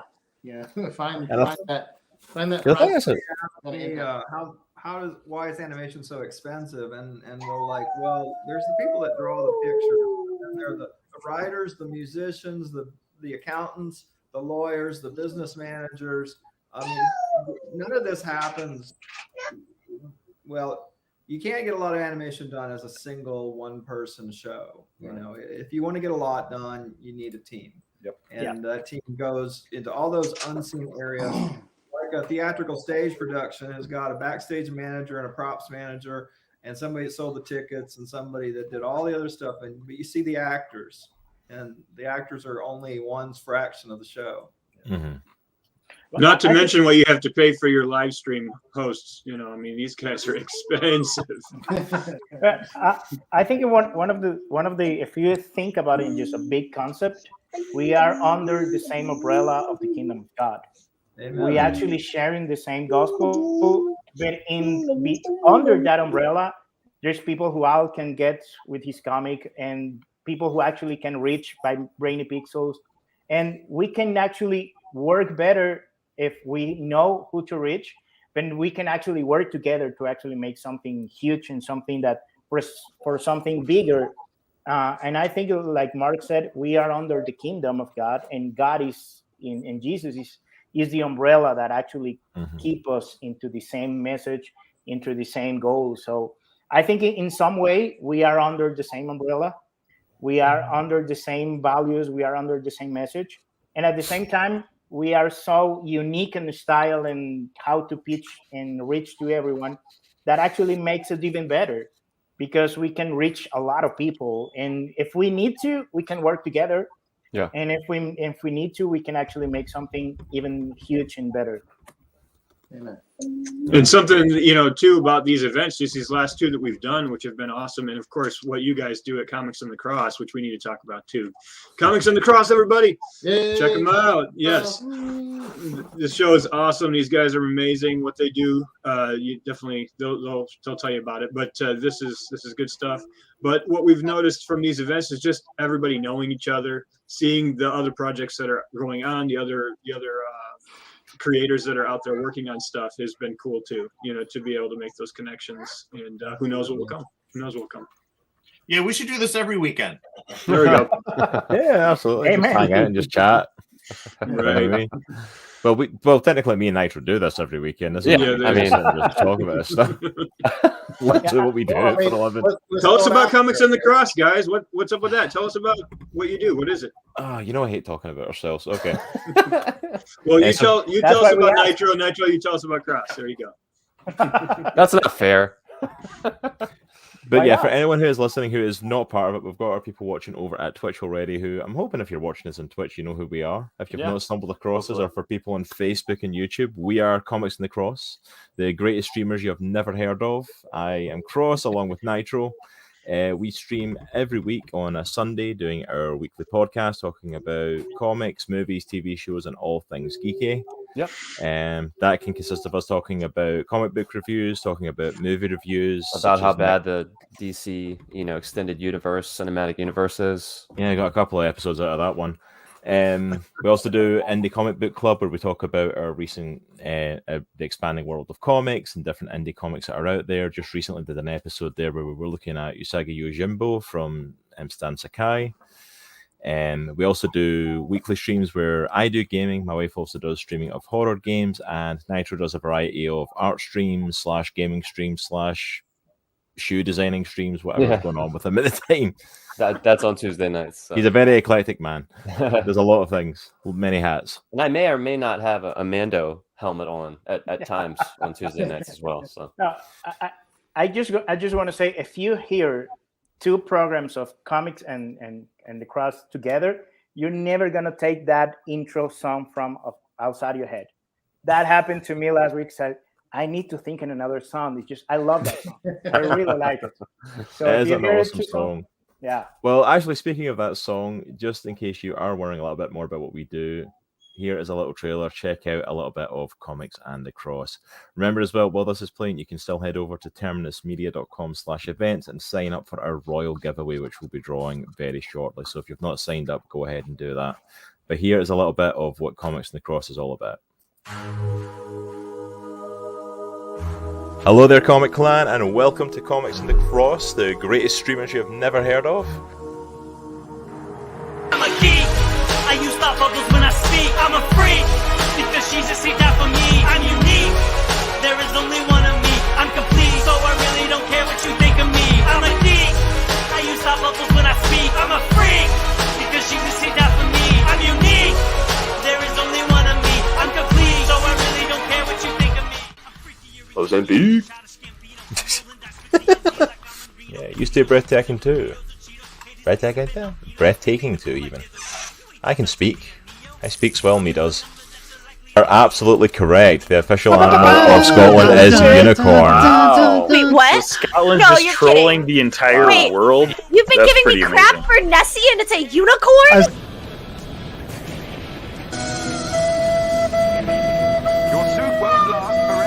Thank you. I appreciate it, Kurt. I'm not losing.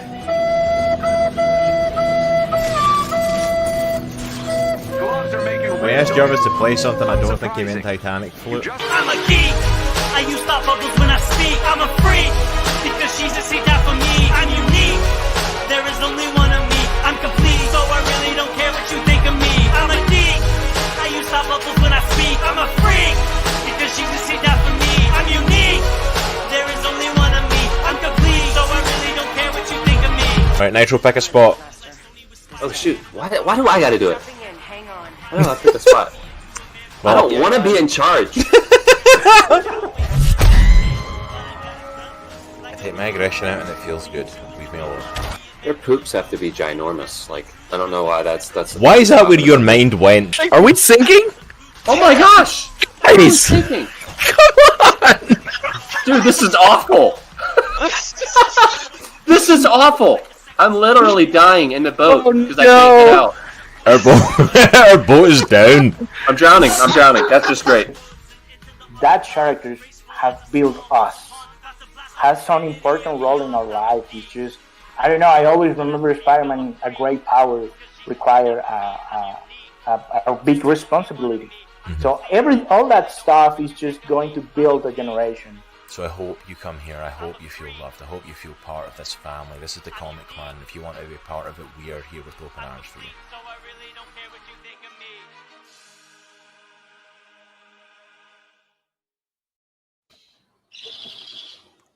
And there you go, Comics That's Across. us. And little plug for Brannon and Ivan as Yeah, well. absolutely. During the end of there when we interviewed them last year. OG supporters of the stream. Yeah, I think Brannon still holds the record of like least amount of episodes between appearances. I think it's like he literally appeared, we did an episode, and then he was back the next episode after that with Ivan. So he still holds the record for that. But yeah, we stream on Twitch. We are basically an open community who are all about showing the love of Jesus while also connecting with the comic book community. And giving a place for the geeks, the freaks, the weirdos, the forgotten, the people who don't have anything else to come and be part of something. You're welcome. It doesn't matter who you are, doesn't matter what your belief system is, doesn't matter what your gender, orientation, skin color, nationality, whatever, you are welcome as part of Comics and the Cross and are more than welcome to come and experience the love of Jesus. Anybody except for those people who like the DC cinematic universe are welcome. Joking. Little caveat there. And again, a massive shout out to our hosts here, Terminus Media, who are giving us the opportunity to even be part of these panels. And the last panel and this one have just been absolutely amazing to sit down with so many amazing Christian creators across comics, animation, social media, just to sit and just talk and connect with you all. It's mind blowing just to see all these people who are doing all these amazing things. Stuff that I wish as a kid I would have had access to. You know, comics I wish I would have had access to reading, and you know, animation that I wish I could have sat down and watched as a kid. You know, and it's like, and it's just amazing to see it all out there. And I just thank you all for everything that you're doing in all your different various fields. It's honestly, it's a blessing to see. It really is. Amen. Thank you. Yeah, thank you. Thank you. All right. I think I have stalled long enough. It is time for our final giveaway, the Royal giveaway. In case you have not been here for part of it and missed out on some of the previous giveaways, part of the Royal giveaway is you will be getting a copy of Dominion Fall of the House of Salt, Volume 1, the Samson the Nazarite trilogy, the Apostle Paul and Peter set, Brainy Pixel physical prize pack, which includes the Meet the Cubekins DVD, Cubekins Worship Song Celebration album, Cubekins Together Time Reader Kip Finds God, and the colouring book of that, in print form, Chronicles of Faith David issue 0 print, Tennis Tale Troublemaker print, Fourth World 4 signed poster, button and logo sticker, an original piece from Ivan and Naya of Spider-Man. I don't know if I'm you not show that jealous one of up at all. Yeah, it's like I need to get that up in solo. Like, because you know, his David wasn't good enough. He had to do a Spider-Man one as well and just really show off. You know, Amazing. but that is part of it. And it was then, Daniel's idea. And of course, the Sword of Eden poster signed by Al Nickerson. So one person is going to be winning all of that, and It's not fair. It's not right that one person should get all of that at one time. It's not fair that I don't have a chance to enter Merry to win all of Christmas. that. Yeah. So if my son comes up on there again, literally roll it again, please. Please. No, he's not watching. So to do this as a special for anyone who has not won something yet, if you have won a prize, I greatly apologize, but I have taken you out of the wheel. So the only people left on the wheel now are people who have not won a prize at all during today. So it's going to be completely. I think I've gotten everyone. If you've got it, I'm going to trust your, you know, the justice thing here. You're going to step forward and say, yes, I've won something already. I mean, I probably wouldn't, but I trust that you will. But let's go ahead and spin the wheel and see who wins our Royal giveaway and wins all of those prizes. Wayne Jamel, Wayne, I think, is pretty active on the Facebook chat. Congratulations, Wayne. You are the winner of all of that. Well, it's about late now, Wolf Spider. Wolf Spider on Twitch goes, how do I enter? I've been telling you how to enter for 3 hours. Dude. We love you, Wolf. Love you, Spider, but you're a bit late, buddy. Just a little. For 3 hours I've been telling people how to sign up. How do I enter that? Oh, I love you, dude. But that is it from us for today. That is our panel. Yeah, we've been. Yeah, we're only a little bit over time. Only about an hour. Just a smidge. Just a little. Just a wee bit. Just a wee bit. Just we're not far. We didn't double the time or anything. This isn't bad for us, to be fair. This is actually about on par for what me and Nitro usually end up doing. We start wrapping up and then ramble for about 30 minutes to an hour. So yeah, it's about spot on. But thank you so much again to all of our amazing guests, to Mr. Al Nickerson, to Michael Toens. I'm probably saying it wrong again. I completely apologize. Good. Brandon Hollingsworth, Ivan and Naya, Davina Krevinghaus, Daniel Hancock, Mark Stansel, and of course Dr. Brian Bell, who was with us earlier. Lewis. And of course, Louis Serrano, who was with us earlier, and two amazing guests as well. But thank you so much to all of you joining us today. We do not have a date for our next time we're going to be doing this, but there will be another panel at some point in the future. So please go ahead and follow Terminus Media and Comics in the Cross on social media to keep up to date. And when that's date is announced and we have our guest picked, it will be getting posted. So keep up to date with us on social media. Go and follow all of our guests on their social media pages. Go and follow them and check out where you can buy their products as well. And thank you so much to everyone for coming and hanging out with us today. This has been absolutely amazing. Yeah, this has been phenomenal. And bless you. And Cross, I'll be on the next one so I can keep my title as being on. Yeah, you need to seriously, Brian. You've got that title now. We need to make sure you keep it. Yeah, just let me know when it is. I'll be there. I'll sit in the corner and just show up like a mascot. Just be here. Cool. And folks, join us next Sunday for the Dominion Bible study on TikTok. if they are so inclined, we'd love to have you. Yes, absolutely. Go ahead and check that out. Go and join Davina for that, and check out the Dominion. TerminusMedia.com/learn. You go find the Bible study. Yep, /learn. Yep. All right, so go ahead and check that out. And of course, remember, go ahead and pick up a copy of Dominion, Follow the House of Saul, Volume 1 as well. That is now available for purchase. We're now past the date, unfortunately, where you'll get it for Christmas, but you know what? It's available. So go ahead and purchase it. Treat yourself for a New Year gift. Why not? Treat yourself. Why not? Amen. But thank you so much to everyone that's came and hung out with us. Thank you to everyone on Facebook, on YouTube, on Twitch. Thank you so much. And remember, everyone, take care. Have a good week. And remember, it is a good week to be a geek. We'll see you all later. Merry Christmas. See ya. Merry Christmas. Merry Christmas. Bye.